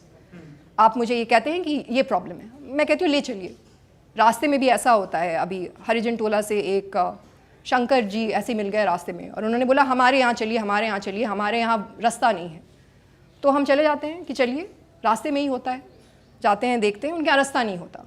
तो इस तरीके से हम लोगों से कांटेक्ट करते हैं। कोई भी, I don't know carpet bombing का क्या एग्जैक्टली मतलब होना चाहिए, but this is a very old man to man marking, जनसंपर्क, लोगों से सीधा संवाद। मैं असली जनसंपर्क करती हूँ, असली जनसंपर्क। बाकी वो आपने अभी हरिजन टोले का जिक्र किया। देश के ज़्यादातर हरिजन अब अपने आप को दलित शब्द के साथ आइडेंटिफाई करते हैं, और पिछले दिनों सुप्रीम कोर्ट का एक SC/ST एक्ट में क्रीमी लेयर को लेकर वर्डिक्ट आया, और 2015 के चुनाव में आरक्षण एक बड़ा मुद्दा था। रिजर्वेशन के बारे में आपका क्या सोचना है? कुछ भी इस पे मेरा बहुत ही स्ट्रेट एक वो है। अगर आप मुझसे रिजर्वेशन के बारे में जानना चाहते हैं तो आपको मेरे पूरे वो जो प्लान है, जो मैं जो कह रही हूँ कि मैं 5 साल में इसको इंडिया का नंबर 1 स्टेट बना दूंगी, आपको वो जानना पड़ेगा, क्योंकि रिजर्वेशन एज सच बहुत ज़्यादा है भी नहीं। रिजर्वेशन से सबको जॉब मिलेगा नहीं। और मेरा जो प्लान है वो है complete rebuilding of Bihar, complete rebuilding. जो संविधान की जो चीज़ें हैं उसमें मैं इंटरफेयर नहीं करना चाहती, क्योंकि I can not do much about it. मेरा अपना एक एजेंडा है, प्लूरल्स का अपना एक एजेंडा है, जो इकोनॉमी को डिसरप्ट करने वाला एजेंडा है। पूरे इंडिया की इकोनॉमी को हम इतना बेहतर करना चाहते हैं 5 साल में, तो वो उसमें उसी एजेंडा पे चलना है। मैंने ये चीज़ बार बार बोली भी है कि मैं रिप्रेजेंटेशन को बहुत रिस्पेक्ट करती हूँ, लेकिन मैं identity politics, you know, I am absolutely against identity politics. Representation और आइडेंटिटी पॉलिटिक्स में बहुत डिफरेंस है। क्या गड़बड़ लगती है आपको आइडेंटिटी पॉलिटिक्स में? आइडेंटिटी पॉलिटिक्स में प्रॉब्लम ये है कि एक रिप्रेजेंटेशन फ्रॉड हो रहा है। लोग कहते हैं कि हम आपको रिप्रेजेंटेशन कर रहे हैं, उनसे वोट्स लेते हैं, बट वो सिर्फ अपने इंटरेस्ट्स को रिप्रेजेंट करते हैं। ये गड़बड़ी लगती है मुझे। रिप्रेजेंटेशन जो भी दिया गया है वो हमारी एक हिस्ट्री है जिसकी वजह से रिप्रेजेंटेशन दिया गया है, पर हमारा जो एजेंडा है, प्लूरल्स का जो एजेंडा है, वो है इकोनॉमी को कंप्लीटली ट्रांसफॉर्म करना। वो जो एक सेल्फ सस्टेनेबल वाली जो बातें होती हैं, हम उसको कंप्लीटली, हम एग्रीकल्चर रिवोल्यूशन लाने की बातें कर रहे हैं। उसके बाद जो लोग जिनकी आइडेंटिटी पॉलिटिक्स है, कास्ट है, उसका असर्शन है, लोग उसको गिव अप कर देंगे? ज़रूरत नहीं पड़ेगी, ये मैं कहने की कोशिश कर रही हूँ, क्योंकि रिजर्वेशन कहाँ है? सरकारी नौकरियों में है। सरकारी नौकरियों में है और एजुकेशनल इंस्टीट्यूशंस में दाखिले में है। हाँ, तो गिव अप कर देंगे नहीं कर देंगे वो तो हम एम्पेरिकली फिर टाइम के साथ देखेंगे। यहाँ पे एक मुद्दा रहता है कि OBC, EBC बिल्कुल बिल्कुल रहता है, उसका एक बहुत महादलित, तो आपको भी उस पॉलिटिकल क्वेश्चन को फेस। मुझसे नहीं पूछता कोई वो political question. I am sorry, politics किसी लिए करते हैं? लोगों के लिए करते हैं जी। लोग मुझसे ये क्वेश्चन नहीं पूछे हैं अभी तक। अच्छा। किसी भी जिले में मुझसे नहीं पूछा गया है ये प्रश्न। एक जगह पे पूछा गया था जो फॉरवर्ड का था, उन्होंने बोला कि हम फॉरवर्ड हैं, अब ख़त्म करेंगे क्या, और उस पर हमने बहुत ही क्लियर अपना स्टैंड बोला कि हम इकोनॉमी को आगे बढ़ाने की बात करें। I am talking about massive change. मुझे पता है कि ये हुआ नहीं है आज तक, इसलिए no one is talking about it. पर जब मैं लोगों के पास जाती हूँ, मैं जब उनसे बात करती हूँ, जो आप दलित लोगों की बात करें और सबकी बात करें, वो मुझसे ये बातें नहीं करते हैं। और मेरा जो पूरा प्लान, प्लूरल्स का जो पूरा प्लान है, वो बहुत ही अलग किस्म का प्लान है।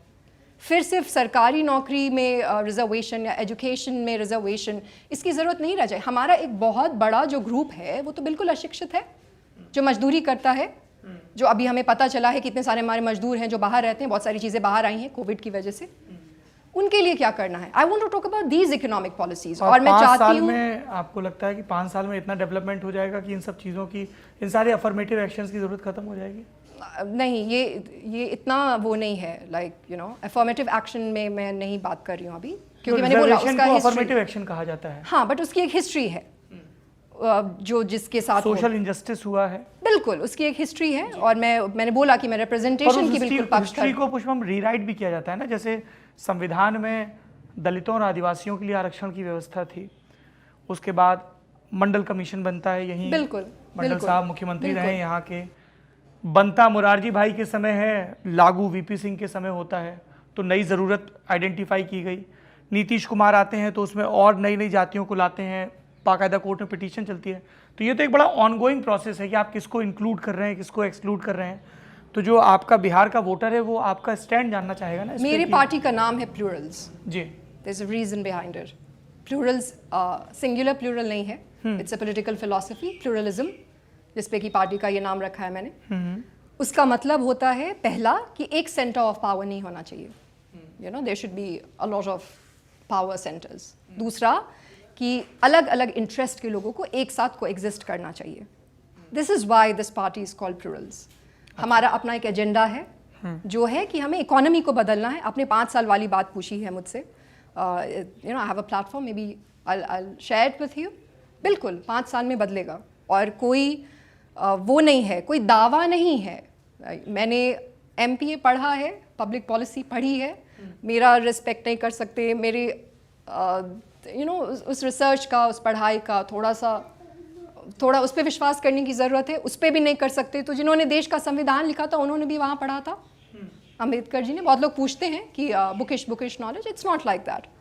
मेरा एक प्लान है, you know I have a road map कि कैसे बदलेगा। जो मैं बार बार कहती हूँ कि एग्रीकल्चर रिवोल्यूशन लाना है, वो कोई जुमला नहीं है कि एग्रीकल्चर रिवोल्यूशन रख लिया है और अब बोल रहे हैं। या मैं कहती हूँ कि इंडस्ट्रीज़ लगानी है, इंडस्ट्रियल रिवोल्यूशन लाना है, वो भी कोई जुमला नहीं है। हम को इंसिडेंटली अभी नालंदा की उस जगह पे बैठे हैं जो वर्ल्ड की सबसे फर्टाइल लैंड है। बिहार का फूड ग्रेन की बात करते हैं, कैसे करूँगी उस पर बात करते हैं। मैंने जनरली इस पर बातें नहीं की हैं क्योंकि जेन्युइनली आजकल मैं जो भी करती हूँ दूसरी सारी पार्टीज वो करने लगती हैं। मतलब स्लोगन भी उठा के, कॉपीकैट्स, वो स्लोगन भी उठा के सेम यूज़ कर लेते हैं, जबकि you know they do the same thing जो स्लोगन में कह रहा है उसके अगेंस्ट। बट एनीवेज, बट ठीक है, you know it has to come out very soon क्योंकि ये रोड मैप है। तो फूड ग्रेन एक पहली बात मैं फूड ग्रेन पे करना चाहूँगी, जो हमारी प्रोडक्टिविटी है 2 मेट्रिक टन पर हेक्टेयर है बिहार की एवरेज। ऐसे जगह हैं जैसे बहुत सारे राज्य हैं हमारे देश में जिनकी 6 है, 7 है, 8 है, राइट। जो ग्लोबल एवरेज है वो 10 है। और जहाँ पे आप बैठे हैं, जहाँ पे हम अभी बैठे हैं, यहाँ पे जो किसान हैं जिनके घर पे हम अभी बैठे हैं, उन्होंने 2021, 22 का वर्ल्ड रिकॉर्ड बनाया है। साल दर साल हम उसी ज़मीन पे बैठे हैं, उन्होंने ये बनाया है। और मैं तो 20, 21, 22 मेट्रिक टन पर हेक्टेयर की बात भी नहीं कर रही। मैं बस ये कह रही हूँ कि हम 10 का एवरेज रखेंगे जो ग्लोबल एवरेज है, जो बिल्कुल, और इन्होंने अपनी दम पे बनाया है। कोई सरकारी सहायता नहीं, कोई मैकेनाइजेशन नहीं, सब कुछ you know is done it on his own. इन्होंने अपनी दम पे बनाया है। बहुत सारी इनकी भी समस्याएं हैं, इस वजह से ही is a part of Plurals. और ये अकेले नहीं हैं, इस ज़मीन पे बहुत सारे ऐसे किसान हैं जो कि इस तरीके के हैं। बिहार में बहुत सारे ऐसे जगह हैं, ऐसे किसान हैं। विष्णुदेव मंडल हैं, उन्होंने भी बनाया, इनका श्री है जो टेक्नोलॉजी है, राइस इंटेंसिफिकेशन का है, उनका SMI है, मेज़ इंटेंसिफिकेशन का है, वीट इंटेंसिफिकेशन का है। तो बहुत कुछ है। There is a mango man जो हमारे यहाँ है, जो कि बहुत ही कम स्पेस में बहुत ज़्यादा मैंगो का उत्पादन करते हैं। ये सारी चीज़ें बिहार में हैं, शानदार उदाहरण हैं जो मैं दिखाने की कोशिश कर रही हूँ। लेकिन जब भी सियासतदानों से बात होती है तो वो संसाधनों का रोना रोते हैं। बिल्कुल, अक्सर बात आती है कि केंद्र से पैकेज नहीं मिला, एक टर्म चलता है कि बिहार बीमारू राज्यों में से एक है। आप जिस एग्रीकल्चरल रिवोल्यूशन की बात कर रही हैं या इंडस्ट्रियल रिवोल्यूशन की बात कर रही हैं, उसके लिए बजट कहाँ से आएगा, पैसा कहाँ से आएगा? सबसे पहली तो ये चीज़ है कि जो अभी आपने साधनों की बात की, वो बिल्कुल बेकार बात है। नॉट यू, जो ये कहते हैं, जो आपने बोला सियासत वाले जो कहते हैं, ये एक एक्सक्यूज़ बना लिया है इन्होंने, जिसकी वजह से हमारे लोगों में भी कॉन्फिडेंस खत्म हो गया है। जैसे ही मैंने बोला कि नंबर 1 बनाएंगे, एवरीवन स्टार्टेड सेइंग अरे ये हो ही नहीं सकता। So then I went and I showed them कि क्या क्या है। पूरे बिहार में हर जिले में घूम के मैंने उनको वो चीज़ें दिखाई हैं कि उनके अंदर वो कॉन्फिडेंस आए। मुझे पता थी वो चीज़ें, मैं चाहती थी कि लोगों को पता चले कि हमारे पास ये चीज़ें, ये हमारे रिसोर्सेज हैं। संसाधन का क्या मतलब होता है? कोई पैकेज जो कहीं से आ जाना चाहिए, जितनी पैकेज आपको आती हैं, चलिए केंद्र सरकार से जितनी स्कीम्स आती हैं, आपने वो सारी स्कीम लागू कर दी है क्या? आप तो केंद्र सरकार से ही कम्पीट करते हैं। Let's be honest, let's be brutally honest, कि आप प्राइम मिनिस्टर से ही कम्पीट करते हैं। उनकी कोई भी योजनाएं हैं जो भी भेजते हैं, it's just an institution, right? वो एक इंस्टीट्यूशन है, केंद्र सरकार है। केंद्र सरकार का काम है कि वो हमें वो सारी स्कीम्स देंगी। फूड पार्क की एक स्कीम है फॉर इंस्टेंस भागलपुर में लगाने की, लैंड एक्वायर कर लिया, लोगों से लैंड ले लिया, आज तक बना नहीं है। वो लोग से मिलने गए, बोला कि हमारा लैंड दे दीजिए प्लीज़, कुछ तो बनाया नहीं, कोई भी स्कीम नहीं है। ये सब एक एक्सक्यूज़ है। I am telling you, resources की इंडिविजुअल्स को कमी होती है, सरकारों को रिसोर्सेज की कमी नहीं होती। ये तो अपना ज़्यादातर फंड भी वापस कर देते हैं हर साल, यूज़ भी नहीं करते, अनयूज्ड ही ये वापस कर देते हैं। तो और अगर हमने प्लूरल्स की जब सरकार बनती है और हमने सारे रिसोर्सेज यूज़ भी कर लिए, तो भी बहुत सारे तरीके हैं। आप केंद्र सरकार को प्रपोजल्स दे सकते हैं, दे लुकिंग फॉर प्रपोजल्स। उनकी बहुत सारी स्कीम्स हैं जिनमें आप उनको प्रपोजल देते हैं, वहाँ से फंड सैंक्शन कराते हैं। बट मैं ये कहने की कोशिश कर रही थी, जो मैंने आपको यहाँ का एग्जाम्पल दिया, वो क्यों दिया? क्योंकि इन्होंने बिना किसी सरकारी सहायता के ये करके दिखाया है। इसका एक पुष्पम काउंटर ये भी आता है कि जो बड़े किसान हैं, है ना, वो नवाचार कर रहे हैं, उसके लिए उनको फुल क्रेडिट दिया जाना चाहिए, पर उनके पास पूंजी भी है लगाने को। जो ऐसा मजदूर या किसान है बिल्कुल जो लैंडलेस है, बिल्कुल लैंडलेस है, उनके पास नहीं है कैपिटल सपोर्ट, उनको कैसे स्टेट फंक्शनरी सपोर्ट? किसी का 2 बीघा का खेत है, 5 कट्ठा का खेत है, वो नवाचार करे या वो अपना अगला सीजन देखे? तो हमने सिर्फ एग्रीकल्चर रिवोल्यूशन में सिर्फ किसान, जो बड़े किसान हैं, उनके लिए प्लान्स नहीं बनाए। हम लैंड रिफॉर्म करेंगे, लैंड रीडिस्ट्रीब्यूशन नहीं करेंगे, लेकिन हम मैकेनाइजेशन करेंगे, कलेक्टिव फार्मिंग करवाएंगे। उसके अलावा हम एग्रो बेस्ड इंडस्ट्रीज लगाएंगे। हमारे ही यहाँ कैश क्रॉप्स, उसकी बात करते हैं, गन्ना की खेती के लिए we used to be number 1 1960s में पूरे इंडिया में। आज कोई गन्ना नहीं उपजाना चाहता, क्योंकि गन्ना तो it's an agro based, it's a cash crop. तो इन्होंने जितनी भी, जो चीनी के उत्पादन में हम नंबर 1 हुआ करते थे, सारी इन्होंने मिल्स बंद कर दी। मैंने जाके सारी मिल्स दिखाई हैं, सभी जिलों में हुआ करती थी, सबको इन्होंने बंद कर दिया, ऐसे ही बंद कर दिया, नो रीज़न एट ऑल। लोगों का कहना है पॉलिटिकल हो गया, ये विधायक वो विधायक एंड ऑल ऑफ दैट। पैसा भी नहीं दिया लोगों आप का। इन मिलों को चालू करवाएंगे? इन मिलों को चालू करवाऊं या ना करवाऊं, उन्हीं मिलों को हर जिले में मैं इंडस्ट्रीज चालू करवाऊंगी और कैश क्रॉप्स को बढ़ावा देंगे। और बहुत सारे लोग हैं जो मिंट पैदा करते हैं, लेमन ग्रास पैदा करते हैं, गन्ना तो है ही, तो इन पे रिलेटेड हम एग्रो बेस्ड इंडस्ट्रीज लगाएंगे। ये बताइए मुझे कि जो आपका एक नेक इरादा है, और ये मेरे दिल के बड़ा करीब है एक नागरिक के तौर पर, कि एग्रो बेस्ड इंडस्ट्री। जब मैं पहली दफ़ा कोसी वाले इलाके में आया और मैंने मक्के की खेती देखी, मिथिलांचल में गया और जिसको दिल्ली में सुपर फूड कह के बेचा जाता है वो मखाना देखा, तो हमको लगा कि ये तो बड़ा, कैसे करेंगी? मतलब बाहर के जो इंडस्ट्रियलिस्ट हैं, बड़े इंडस्ट्रियलिस्ट हैं, वो बिहार क्यों आए? मतलब आप वो उनका जो पहला सवाल होता है ना कि political stability, law and order, institution ध्वस्त हो रखे हैं, ऐसे बहुत सारे उदाहरण गिनाए जाते हैं, बिल्कुल, जिसकी वजह से बिहार निवेश को आकर्षित नहीं कर पा रहा है। बिल्कुल, आपने खुद ही अपना जवाब भी दे दिया है इसी प्रश्न में। वो तभी आएंगे जब ये लोग जाएंगे। मैंने शुरू में कहा था ना, इंस्टीट्यूशंस बिल्ड करने की ज़रूरत है। इंस्टीट्यूशंस तभी बिल्ड होंगे जब ये लोग जाएंगे। करप्शन इज़ रैम्पेंट, बहुत गंदे तरीके से करप्शन है यहाँ पे, पूरा का पूरा पुल ढह जाता है करप्शन की वजह से, ऐसे हालात हैं। तो ये जब तक रहेंगे वो नहीं आएंगे, वो इन्वेस्ट नहीं करेंगे। जब तक आप इनको वो कंड्यूसिव इन्वायरमेंट नहीं देंगे, जब तक आप यहाँ पे क्राइम बिल्कुल ख़त्म नहीं करेंगे। आधे से जो ज़्यादा नेता हैं, सो कॉल्ड नकली नेता, आई ऑलवेज से, वो सब पे कोई ना कोई चार्ज है, क्यों आएंगे? It's a very interesting political strategy to hit at the nucleus so that No, but that's true, right? More than strategy. See, whatever I'm doing is factual. These are realities. I'm just talking about them. अच्छा, एक बात बताइए पुष्पम कि ये party का जो नाम रखा गया, जो कि अंग्रेजी का एक शब्द है, प्लूरल, इस नाम की भी कोई कहानी है? कैसे सिलेक्ट किया कि ये नाम रखेंगे पार्टी का? प्लूरलिज्म, मैंने पहली बार प्लूरलिज्म के बारे में IDS में पढ़ा था, जब मैं पॉलिटिकल साइंस पढ़ रही थी वहाँ पे, तो गवर्नेंस एंड डेवलपमेंट पढ़ रही थी। रॉबर्ट डाल एक पॉलिटिकल साइंटिस्ट हैं, उनकी एक बहुत फेमस बुक है पॉलीआर्की, उसमें उन्होंने प्लूरलिज्म के बारे में चर्चा की है। बहुत सारे पॉइंट्स हैं जो डिबेटेबल हैं, but it's amazing, that idea of pluralism was amazing. तो वो मेरे साथ वो रह गया।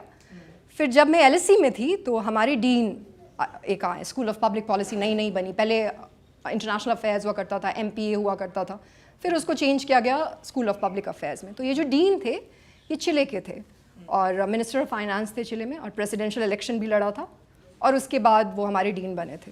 तो एक बार हमारी उनसे बातें हो रही थी और हम उनसे पूछ रहे थे कि आप क्यों आ गए वापस and all of that, and we were having a very nice conversation.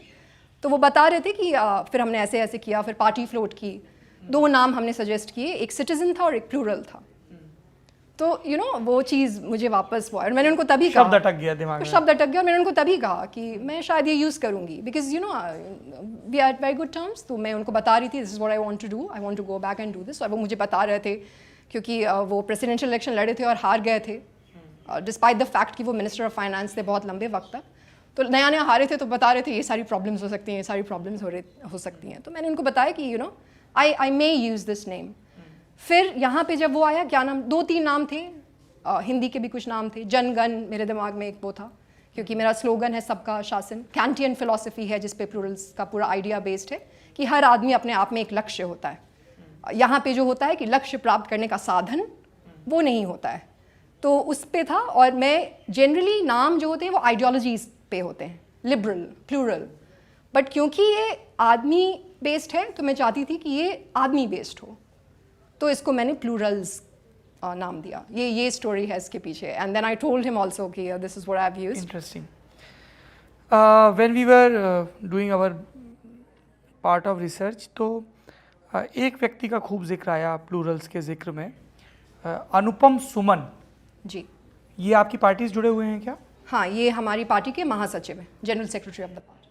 अच्छा, तो किस तरीके का आप लोगों का क्राइटेरिया रहता है? जैसे अनुपम सुमन मेरे ख्याल से चर्चित रहे, पटना नगर निगम में थे जी, बिल्कुल। उन्होंने कई ऐसे बयान दिए जिससे एस्टेब्लिशमेंट कंफर्टेबल अभी हाल फिलहाल में जी बिल्कुल। तो जैसे अनुपम सुमन हैं या और दूसरे कोई ब्यूरोक्रेसी से आने वाले या दूसरे लोग हैं, तो उनके साथ मतलब जो सिलेक्शन का क्राइटेरिया रहा वो क्या रहा कि इनको एक्सपीरियंस है सिस्टम का, तो आपको सिस्टम बदलना है तो कुछ इंसाइडर भी चाहिए, ऐसा था? या कई लोग बोलते हैं कि वो आपके पॉलिटिकल मेंटर भी हैं, he is your guiding force? ये चीज़ had I been anywhere in the world, दुनिया में अगर और कहीं रही रहती जी, तो ये चीज़ नहीं बोली जाती। हमारा जो पैट्रियार्कल वो एक सोसाइटी है, उनको लगता है कि एक लड़की खुद से नहीं सोच सकती। बिल्कुल। पहले ही दिन वो मेरे पिताजी के पास दौड़ गए कि हो ही नहीं सकता, पिताजी ही किए होंगे, उन्हीं का पैसा होगा, LSE में उन्हीं के पैसे पे पढ़ाई की गई, which is the most absurd thing. लड़कियां खुद से चीज़ें नहीं करती। मैंने अभी आपको पूरा बैकग्राउंड बताया कि मेरी एक माँ भी है, मेरी माँ ये अक्सर कहा करती है मुझसे, no one talks about me. मैं तो इसीलिए स्पेसिफिकली आपसे नाम पूछा कि भाई, और ये हमारा हमेशा आग्रह रहता है कि चाहे एक्टर से किसी से बात करें, भाई दोनों का नाम लीजिए। माँ की कोई बात नहीं करता, और हम जो भी बने हैं उनका बहुत बड़ा योगदान है। मैंने आपको बोला उन्होंने सब कुछ छोड़ दिया हमें बड़ा करने के लिए। ये बहुत ही ये सिर्फ यही दोनों चीज़ें नहीं है, बहुत सी चीज़ें हैं जो मुझे झेलनी पड़ती हैं इसके अलावा। आपको लगता है कि it's very difficult to be a woman in general, क्योंकि आपको बहुत बायस झेलने पड़ते हैं, और पॉलिटिक्स में खास तौर पर, क्योंकि वो तुरंत उस तरीके की बातें करने लगेंगे, आपको डाउनग्रेड करने लगेंगे। पॉलिटिक्स हमारी ही सोसाइटी का एक रिफ्लेक्शन है, तो ये कोई पॉलिटिक्स की खास बात नहीं है। मैं यहाँ पे पैदा हुई हूँ, बड़ी हुई हूँ, ये सोसाइटी की बात है। अगर आप लड़की हैं तो मतलब आप खुद से कुछ नहीं कर सकते। मैं पूरी दुनिया में रह के कितना भी नाम कमा लूँ, लेकिन जब आप इंडिया आ जाएं तो they ask you this question. मैंने पॉलिटिकल साइंस पढ़ा है, मैंने फिलॉसफी पढ़ी है, मैंने पब्लिक एडमिनिस्ट्रेशन पढ़ा है, मैंने इकोनॉमिक्स पढ़ा है, इकोनोमेट्रिक्स पढ़ा है, मैंने पॉलिटिकल कम्युनिकेशन भी पढ़ा है। अगर मैं यहाँ नहीं होती तो जैसे मेरे पेयर्स हैं जो प्रेसिडेंट के इलेक्शंस को मैनेज करते हैं या उनके स्ट्रैटेजिस्ट होते हैं, बट यहाँ पे they have to find a man and you know they have to say कि they must be this. Okay, पहले पिताजी थे, अब पिताजी नहीं, किसी और को ढूंढो। जहाँ तक आपने वो क्राइटेरिया की बात पूछी, तो मैं उन्हें बहुत लंबे अरसे से जानती हूँ। I know him since a very long time, I am very good friends with him. मैं उन्हें बहुत अच्छे से जानती हूँ, बहुत अच्छे दोस्त हैं। वो LSE में भी पढ़े थे। अच्छा। तो उस वक्त भी मुझे पता था कि वो LSE में है। मैं उन्हें यहीं से जानती हूँ, इंडिया से, और फिर वो LSE में पढ़ने गए। मैंने बहुत सारे कोर्सेज लिए, उसमें हमने बहुत सारे प्रोफेसर्स ने भी उनको मेंशन किया था, क्योंकि बहुत लोग नहीं जाते उधर पढ़ने के लिए, जो जाते हैं और जो थोड़ा सा यू नो ब्रेनी होते हैं, और थोड़ा ब्रेनी भी होते हैं, तो पीपल टॉक अबाउट देम कि ये he is very intelligent, is very brainy. और मैंने उनको बोला, उन्होंने छोड़ दिया था नगर निगम, जो मेरा प्लेस नहीं है कि मैं बताऊं कि क्यों छोड़ दिया। ये उनका वो है, ही इज़ द राइट पर्सन कि वो बताएं। तो उन्होंने नगर निगम छोड़ दिया था पिछले ही साल 2019 में, और मैंने उनको बहुत लंबे अरसे से ये चीज़ें बताई हुई हैं। ये ऐसा नहीं था कि एक दिन मैंने डिसाइड कर लिया कि अब करना है। इनफैक्ट मैं LSE में जाने से पहले मैंने LSE में जितने कोर्सेज लिए वो ये ध्यान में रख के लिए कि मुझे ये करना है। अच्छा। And I was the only student, MPA की हिस्ट्री में ऐसा पहली बार हुआ कि मुझे स्पेशलाइजेशन वेव किया गया। तो मुझे ये अलाउ किया गया कि आप कुछ भी पढ़ सकते हैं। ये LSE में पहले कभी नहीं हुआ था। और हमारे प्रोफेसर थे साइमन हिक्स, तो उनसे मैंने बात की, उनको मैंने बोला this is what I want to do, and he took a decision. उन्होंने बोर्ड को रिकमेंड किया और वहाँ से ये मेरे लिए एक वेव हुआ। तो मैं तब से उनको जानती हूँ। मैंने उनको तभी भी बोला था this is what I want to do. उन्होंने हमेशा ही is a very feminist kind of a person, तो वो ज़्यादा इंटरफियर, उन्होंने बोला go ahead with it but I do not agree with what you want to do, क्योंकि was a part of the system. वो स्पेशल सेक्रेटरी थे chief minister के, and वो नगर निगम के आयुक्त भी थे। तो फिर उन्होंने रिज़ाइन कर दिया and I got to know about it. मुझे ये भी पता था उसके 2 महीने के बाद, I know why he resign but as I said it's not my place. उसके 2 महीने के बाद पटना में वो बाढ़ आई और फिर सब कुछ पिन कर दिया गया तत्कालीन नगर आयुक्त। And I was absolutely shocked कि एक ऐसा सिस्टम है जो नगर आयुक्त है ही नहीं, उस पर क्यों पिन कर रहे हैं। And then I told him कि आप बोलिए, आप उनको वो दीजिए, but he refused. He is one of those people जो अपने लिए काम करता है। ऐसे कुछ लोग होते हैं, एक कोड ऑफ कंडक्ट होता है उनके भी उसमें सर्विस में, जिसकी कोई चर्चा नहीं होती आजकल, बट आपको यू हैव टू कीप लो जब तक आप सर्विस में हैं। और तब तक उनका सर्विस से उन्होंने छोड़ा नहीं था, कोई भी औपचारिक लेटर नहीं आया था। वो अभी आया है, हम बात करें उसके 4 दिन पहले शायद, तो उन्होंने जाके उसका जो भी अपना जवाब दिया है। लेकिन फिर मैंने उनको ये रिक्वेस्ट किया कि आप हमारे साथ आइए पार्टी में। As a friend he always supported me, अगर मुझे कभी किसी चीज़ की ज़रूरत पड़ी। हमारे बहुत सारे कॉमन फ्रेंड्स भी हैं, and but he never want, he is not, उनको राजनीति से कुछ बदला जा सकता है इसमें बहुत यकीन नहीं है। उन्हें लगता है कि सामाजिक चीज़ें बदलेंगी तब बदलेंगी, और मेरा मानना है कि वो वेरी इंटरेस्टिंग व्यू पॉइंट की पार्टी के प्रेसिडेंट को लग रहा है कि इकोनॉमिक रास्ते से बदलाव होगा और जनरल सेक्रेटरी को लग रहा है कि वो सोशल रास्ते पहले ऐसे ही होता था। पहले लोग बिल्कुल डिसएग्री करते थे। जी बिल्कुल। But and it used to be eclectic, सभी सोच होनी चाहिए, मल्टीपल रियलिटीज़ होनी चाहिए। और हमने उनको रिक्वेस्ट किया, ही रिफ्यूज्ड, फिर रिक्वेस्ट किया, ही रिफ्यूज्ड। फिर वन ऑफ दीज डेज हमने सोचा कि चिट्ठी लिख देते हैं तो पब्लिक डोमेन में आएगा, and maybe you know I get a, और रिफ्यूज से भी ज़्यादा it used to be very ठीक है, सोचूंगा, देखेंगे, and all of that. So finally I wrote him a letter कि इस पे डिसीजन हो जाना चाहिए, if he wants to come और if he doesn't want to come, क्योंकि मुझे भी पार्टी फॉर्मेशन करनी थी। बिल्कुल। सो देन उन्होंने नोटिस किया कि how was the entire country reacting जब मैंने शुरू की। So one of these days finally he said okay fine I will come. और उन्हें बहुत सेक्सिस्ट वातावरण भी उन्हें लगा कि नहीं, you know this is unfair, बहुत सारी चीज़ें जो हो रही हैं। So he was like no I will join you, और फिर वो जनरल सेक्रेटरी बने। उनका डोमेन बिल्कुल संगठन से रिलेटेड है। So this is how it is. मैं इस इंटरव्यू के आखिरी दौर में हूँ और एक शब्द है पथ के दावेदार। आपका क्लेम है CM की पोस्ट के लिए, और भी कई लोगों का क्लेम है। एक नेता है चिराग पासवान, वो भी एक कैंपेन चला रहे हैं, Bihar first, Bihari first. What do you think about him? His politics, he as a politician, as a member of parliament. Have you ever interacted with No, him? No. no. I only know Mr. Nitish Kumar. I have never interacted with any of these people at all. मैंने कभी पर आप उनकी statement, उन्होंने दौरे किए या ऐसा पढ़ते हो, क्या राय है आपकी? मैं सच बताती हूँ, I don't follow anyone. You don't follow any of these politicians? Tejashwi, No. Nityanand Rai? No, not at all. कभी कभी मुझे आता है वो, जब न्यूज़ में, जनरली मैं पॉलिटिक्स वाली न्यूज़ कम देखती हूँ, इकोनॉमी वाली न्यूज़ कभी कभी बट आता है कि ये उसमें छोड़ के उसमें चले गए।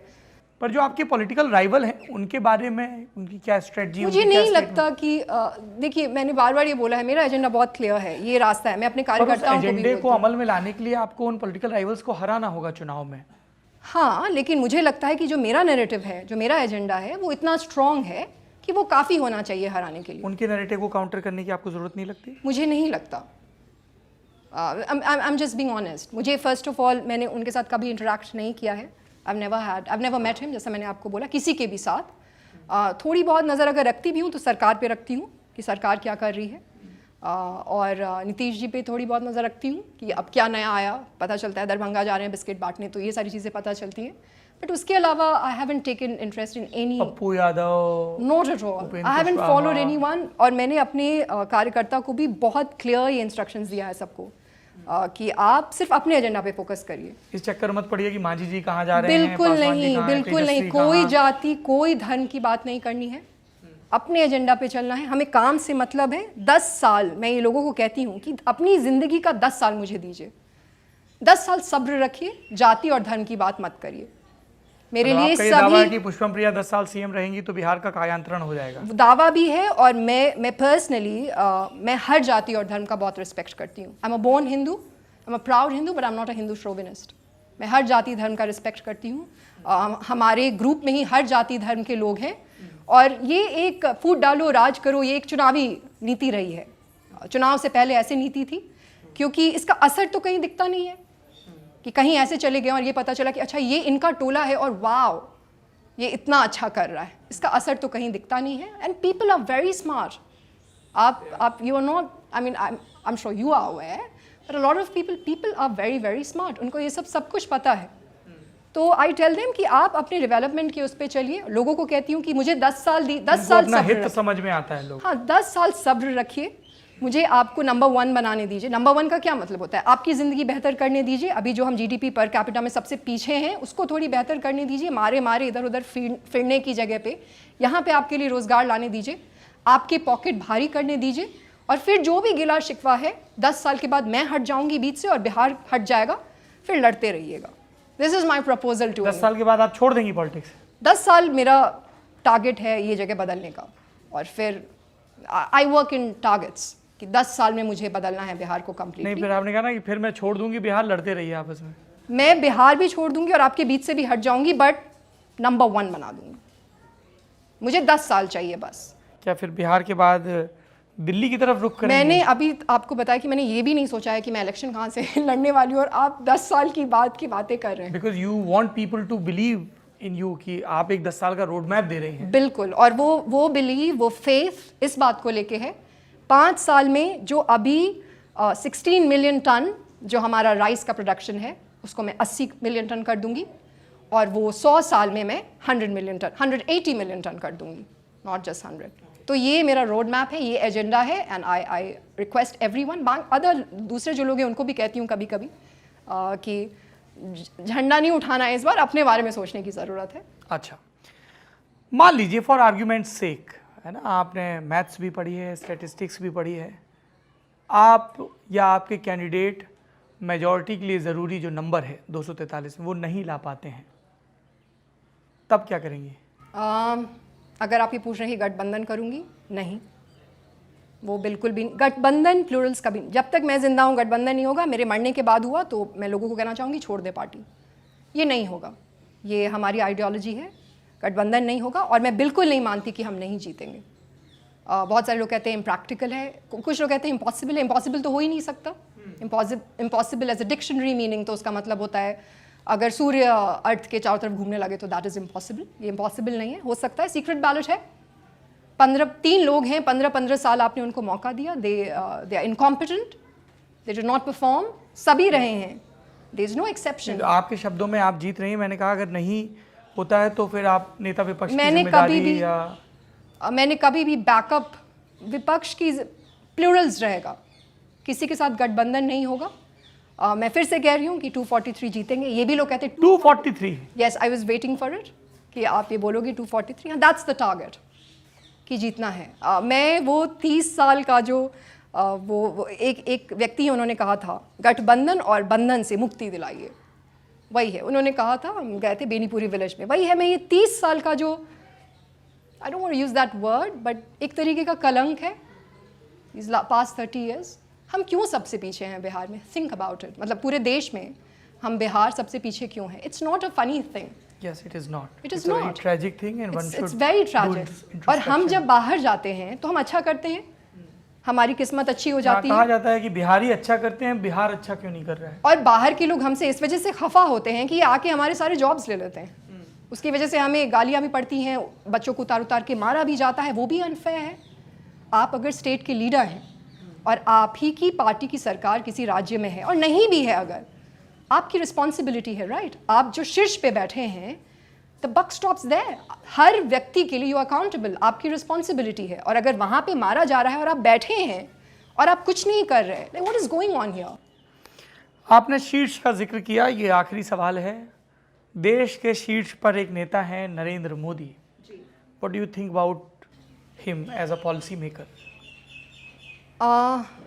If you as a prime minister, he is an institution, right? इसी देश ने, इसी डेमोक्रेसी ने उनको वहाँ पे चुन के बैठाया है। तो एज अ प्राइम मिनिस्टर अगर मैंडेट है उनको वहाँ पे बैठने का, तो बहुत सारी ऐसी चीज़ें हैं जिस पे मैं नहीं बोलना चाहूँगी। वाई? ऑल्सो बिकॉज बहुत लंबा हो जाएगा, बहुत कुछ पॉलिसी। नहीं, आप लंबे चिंता मत करिए। मैं चाहता हूँ कि आप बार बार पॉलिसी शब्द पर जोर दे रही हैं। प्रधानमंत्री नरेंद्र मोदी 2014 में देश के प्रधानमंत्री बने, उनका सेकेंड टर्म चल रहा है। बहुत सारी पॉलिसीज़ बनाई, आपने खुद जिक्र किया केंद्र की योजनाएं। Narendra Modi as a policy maker, how do you evaluate him? Prime Minister, as an institution, as a policy maker, there are a lot of schemes जो कि बिहार के लिए बनी हैं, और वो सारी स्कीम से बिहार को बहुत फ़ायदा होगा, बहुत फ़ायदा होगा।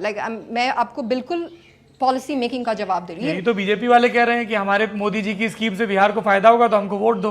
नहीं, वही बात नहीं, आप वो कह रही नहीं हैं। होगा। No, you know, there is a difference there. उनकी पॉलिसी मेकिंग से फ़ायदा तब होगा जबकि यहाँ पे काम करने वाली सरकार आएगी। यहाँ के लोग लागू नहीं करते हैं। It's not about Modi ji, मैं ये चीज़ कहना चाहूँगी। He is the prime minister of the country. मैं उनके बारे में पर्सनली क्या सोचती हूँ, I carry the load of my party as well. मेरी एक पार्टी है जिसके लिए मैं रिस्पॉन्सिबल हूँ, हमारा अपना एक एजेंडा है। मैं उनके बारे में पर्सनली क्या सोचती हूँ इस प्लेटफॉर्म पे, you know, that is not a place. But he is your political rival. Well, जैसे फॉर एग्जांपल आर्थिक संसाधनों की बात हो रही, पिछले दिनों जीएसटी काउंसिल की मीटिंग हुई, बिहार के वित्त मंत्री गए और उन्होंने कहा कि भाई जो जीएसटी में हमारा शेयर है वो हमें दीजिए। अब ये एक पॉलिटिकल मुद्दा है, लोगों से जुड़ा मुद्दा है, क्योंकि जीएसटी से जो आपको पैसा आएगा वो आप लोगों की भलाई में खर्च करें, कम से कम ऑन पेपर तो सबसे यही उम्मीद की जाती है। अब वहाँ पे आपको केंद्र से टसल करना पड़ेगा।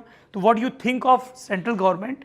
It matters to people. मैं बिल्कुल तब से वही कहने की कोशिश कर रही हूँ कि central government as an institution से जब राज्य सरकारें लड़ने जाती हैं, वो बहुत इतना सिंपल नहीं होता। वो लोगों की भलाई के लिए नहीं होता है, वो एक चुनावी मुद्दे के लिए होता है। जब विशेष राज्य का दर्जा मांगा था, यू रिमेंबर दैट राइट? 2015 में सबसे बड़ा जो एजेंडे पे था वो था विशेष राज्य का दर्जा दो, because they were not together. जब वो वापस साथ में मिल गए, कितनी बार बात हुई विशेष राज्य के दर्जे की? नहीं हुई, राइट? तो जब भी चुनाव आते, बहुत चीज़ें, मुझे अंदर की सारी चीज़ें पता है। ऐसा नहीं है कि मैं कंप्लीटली अनअवेयर हूँ और नाइव हूँ। मुझे पता है कि ये क्या चलता है अंदर में। जो एनडीए की सरकारें हैं, जो मिलके जो सरकार चलाती हैं, उनके बीच में रिलेशनशिप कितना कोर्डियल है वो मुझे पता है। ये जब जो स्टेटमेंट देते हैं वो क्यों देते हैं वो भी मुझे बहुत अच्छे से पता है। एज फार एज आप प्लूरल्स का स्टैंड पूछ रहे हैं, मेरा स्टैंड पूछ रहे हैं, prime minister as an institution, central government facilitate करती है। सेंट्रल गवर्नमेंट की ऐसी बहुत सारी गवर्नमेंट की कुछ पॉलिसीज हैं जिन पे कोई पक्ष में होता है, कोई विपक्ष में होता है। मैं ये जानना चाहता हूँ कि प्लूरल पार्टी और उसकी अध्यक्ष पुष्पम, नरेंद्र मोदी के नेतृत्व में जो सरकार चल रही है देश में, उसके बारे में, उसकी पॉलिसीज के बारे में आपका क्या रुख है? मैं वही, you like those policies, you don't like those? Some of them I like. जब नवंबर के बाद when we come in office, most of them हम चाहेंगे कि हमें फैसिलिटेट किया जाए as a government, as a राज्य सरकार। मेरा, बिकॉज यू नो वी, और मुझे लगता है ये बहुत स्ट्रांगली कि वो किया जाएगा, क्योंकि वो पॉलिसी सभी स्टेट के लिए बनती है। वही मैं बार बार कहने की कोशिश करती हूँ, सभी स्टेट में वो पॉलिसीज़ बनती है। एक छोटा सा मैं आपको एग्जांपल देती हूँ, स्लम रिहैबिलिटेशन की एक पॉलिसी है, गुजरात ने उसको अचीव कर लिया है, बिहार में कहीं कुछ भी नहीं बना है। ये पॉलिसी है ना, लड़ने की जो ज़रूरत है वो तो तब होनी चाहिए ना जब आपने जितनी केंद्र से पॉलिसीज़ आई उनको आपने कंप्लीट कर लिया, तब आप लड़िए कि अब हमें इसमें भी वो दीजिए। लोगों की वेलफेयर की जो दलीलें दिया करते हैं ये लोग, इनसे उनको कोई मतलब नहीं है। ये सब सिर्फ वो चुनावी वो सारी चीज़ें हैं। और जितनी भी पॉलिसीज़ है पहले मैं वो लागू कराऊंगी। और मैं आपको ये बोल रही हूँ, prime minister as an institution जो भी वहाँ पे बैठा हो, chief minister needs to have a cordial relationship with them, जो भी बैठा हो। मैं ये भी पूछेंगे बहुत लोग कि आप लेफ्ट हैं, राइट हैं, जबकि मैंने बोल दिया पहले कि प्लूरल नाम है, हम पॉलिटिकल स्पेक्ट्रम पे कहीं भी नहीं है। कांटियन फिलॉसफी है, every human being is important. तो हमारा बस यही रहेगा दैट यू फैसिलिटेट अस नवंबर के बाद से। प्रधानमंत्री से कोई टकराव नहीं? डिपेंड करेगा कि हमें कितना फैसिलिटेट किया जाता है और कितना नहीं। अरे तो सुशील मोदी भी तो वही कह रहे हैं कि आप हमारा पैसा नहीं दे रहे हैं। आप वो किसे कह रहे हैं? वो तो उन्हीं की पार्टी है। सरकार कह रहे हैं, हाँ यही, ये भी अटपटा वो है। तो उन्हीं की पार्टी दूसरे है। राज्य भी कह रहे हैं कि जीएसटी का पैसा दीजिए। राज्य और केंद्रों के बीच जीएसटी काउंसिल में एक झगड़ा चल रहा है। केंद्र कह रहा है कि जाके बोरो करिए बैंक से, राज्य कह रहे हैं आपने कहा था कि आप कंपनसेशन देंगे। जब हम वहाँ पे बैठेंगे हम तब से वो सारी चीज़ें उस पर डिस्कस करेंगे। मैं अभी ये पूछना चाह रही हूँ कि राज्य में जो अभी सरकारें हैं जो केंद्र सरकार को क्वेश्चन करी है, आप ही की है ना? ये मुझे नहीं आता समझ में कि ये इन्हीं की पार्टी है। As far as I know, जिनकी अभी आपने जिनका नाम लिया वो तो उन्हीं की पार्टी के हैं। ये बदल तो नहीं गया शायद। तो वो उनसे पूछ रहे हैं। I do not get that relationship. थोड़ा रिलेशनशिप को इंस्टीट्यूशनल बनाने की ज़रूरत है। At times it's not about people. आप अगर डेमोक्रेसी को सम्मान करते हैं, it's about a mandate which is given, और उससे आपके पास राज्य की रिस्पॉन्सिबिलिटी है। राज्य की जो भलाई की बातें करते हैं उसको रियल में करने की ज़रूरत है। तो जितनी स्कीम है उसको आप लगा लीजिए। अच्छा, कई नेताओं ने कहा कि अभी कोविड बहुत फैला हुआ है, अभी चुनाव नहीं होना चाहिए। आपके भी कई इंटरव्यू देखे जिसमें आप, ये अच्छी चीज़ है कि मास्क वगैरह लगा के जब आप लोगों के बीच होती हैं, जी बिल्कुल, सेफ डिस्टेंस ऐसे भी लगाती हूँ। हाँ, ऐसे भी लगाती हैं। बिल्कुल, आपने हमारे आग्रह पर एक सेफ डिस्टेंस के बाद उसको रिमूव किया। क्या आपको लगता है कि बिहार चुनाव के लिए तैयार है कोविड-19 को ध्यान में रखते हुए? किसी को कोविड-19 से फर्क पड़ता है? आई डोंट थिंक सो। कोई भी कमीशन को फर्क नहीं पड़ता? किसको? इलेक्शन कमीशन को? मैं पहले बिहार सरकार की बात करती हूँ। ये जो क्वेश्चन है कि क्यों नहीं ये सवाल उठाया जा रहा है, इलेक्शन कमीशन को फर्क पड़ता है, उस पर आई विल कम लेटर। पहला प्रश्न ये है मेरा कि सरकारें की बात करते हैं। I only talk about government. जो सरकार बैठी है, मैंने बोला मैं इंस्टीट्यूशंस पे ज़्यादा फोकस करती हूँ रादर दैन पीपल। और मैंने आपको पहले भी बोला था कि एब्सोल्यूट पावर से मूव करने की ज़रूरत है, इंस्टीट्यूशंस पे ज़्यादा फोकस करने की ज़रूरत है। अगर हम चाहते हैं कि नेपोटिज्म नहीं हो, जिसके मैं कम्प्लीटली खिलाफ हूँ, अफसर बहुत ही ज़रूरी होता है। वो अफसर कहाँ से आता है वो बहुत ज़रूरी होता है। अफसर आपकी ज़िंदगी बदल देता है, आपकी ज़िंदगी बिगाड़ देता है। तो अगर आपको वो अफसर सिर्फ इस वजह से आ गया क्योंकि आप किसी खानदान से आ रहे हैं या ऐसे ही आ गया, विच इज़ रॉन्ग। और वो चीज़ें तब जाएंगी जब इंस्टीट्यूशंस बनेंगी। तो जो सरकारें हैं यहाँ पे, कोविड का कोई प्लान नहीं है, राइट? पोस्ट पैंडेमिक कोविड का कोई पैकेज नहीं है, कोई प्लान नहीं है। लोगों के पास जो मजदूर, यहाँ पे आपको पता है जनसंख्या ज़्यादातर क्या है, मजदूरी करते हैं, किसान हैं, सब कुछ बर्बाद हो गया है। उनका इनके पास कोई प्लान नहीं है। लेकिन इलेक्शन इनको टाइम पे कराना है, राइट? मैं भी जानना चाहती हूँ क्यों कराना है। मैं इलेक्शन कमीशन को रिस्पेक्ट करती हूँ। मैं ये सब कोई वो नहीं है that I M sharing away. मैं इंस्टीट्यूशंस में विश्वास रखती हूँ, मैं संविधान में बहुत विश्वास रखती हूँ। मैंने ये पहले भी बोला था कि हमारे ही एक कॉलेज के स्टूडेंट ने बनाया है, अम्बेडकर ने बनाया है। मैं ये बार बार बोलती हूँ, एक बड़ी सी स्टैच्यू है जिसको आप एस्केप नहीं कर सकते, LSE में लगी है। तो मैं उसका वो बहुत अच्छा बनाया गया है। लेकिन जैसा राजेंद्र प्रसाद जी ने कहा था कि इस पर डिपेंड नहीं करेगा कि आपका संविधान कितना अच्छा है, इस पर डिपेंड करेगा कि इसको चलाने वाले लोग कैसे हैं। तो मैं election commission as an institution को रिस्पेक्ट करती हूँ। ये स्टेट गवर्नमेंट की रिस्पॉन्सिबिलिटी है कि वो इलेक्शन कमीशन को बताए कि क्या सीन है, और उसके लिए खुद भी कभी ज़मीन पे आके देखना पड़ेगा। और मैं ज़्यादा इंटरेस्टेड होती इन चीज़ों में जानने में कि क्या उनकी पोस्ट पैंडेमिक पॉलिसीज़ है जिसकी कोई चर्चा नहीं हुई, समय पे होना चाहिए नहीं होना चाहिए। यू ऑल्सो नो कि क्यों इतनी ज़रूरत है उस दिन तक ख़त्म कराने की। फेयर करते हैं ना, आप CM सेक्रेटेरिएट से बाहर निकलिए एक हफ्ते के लिए, राइट? राष्ट्रपति शासन लगाने के लिए सरकारी जिम्मे, मतलब दे आर केपेबल। ऐसा नहीं है कि हमारा institution is not in place. लगाइए। उसी इंस्टीट्यूशन ने तो ये कहा कि भाई कार्यवाहक रहेंगे, जब अगली सरकार आएगी तो छोड़ देंगे। वरना तो संविधान निर्माता इंक्लूडिंग बाबा साहब ये प्रावधान करते ना कि जब कार्यकाल पूरा हो तो राष्ट्रपति शासन लगे। बट उन्हें नहीं पता था कि ये हालत हो जाएगी। अच्छा, चलिए, थैंक यू सो मच पुष्पम। आपने अपने प्लूरल्स पार्टी की विचारधारा, अपनी विचारधारा बिहार को लेकर अपनी चिंताओं को प्रकट किया। सभी नेताओं से कहता हूँ, आपसे भी कह रहा हूँ, चुनाव के लिए बहुत बहुत शुभकामनाएं। बिहार की जनता को ये तय करना है कि उनका इकबाल किस नेता, किस नारा, किस नीति और किसकी नीयत के हवाले रहेगा। आप देख रहे हैं लल्लन टॉप।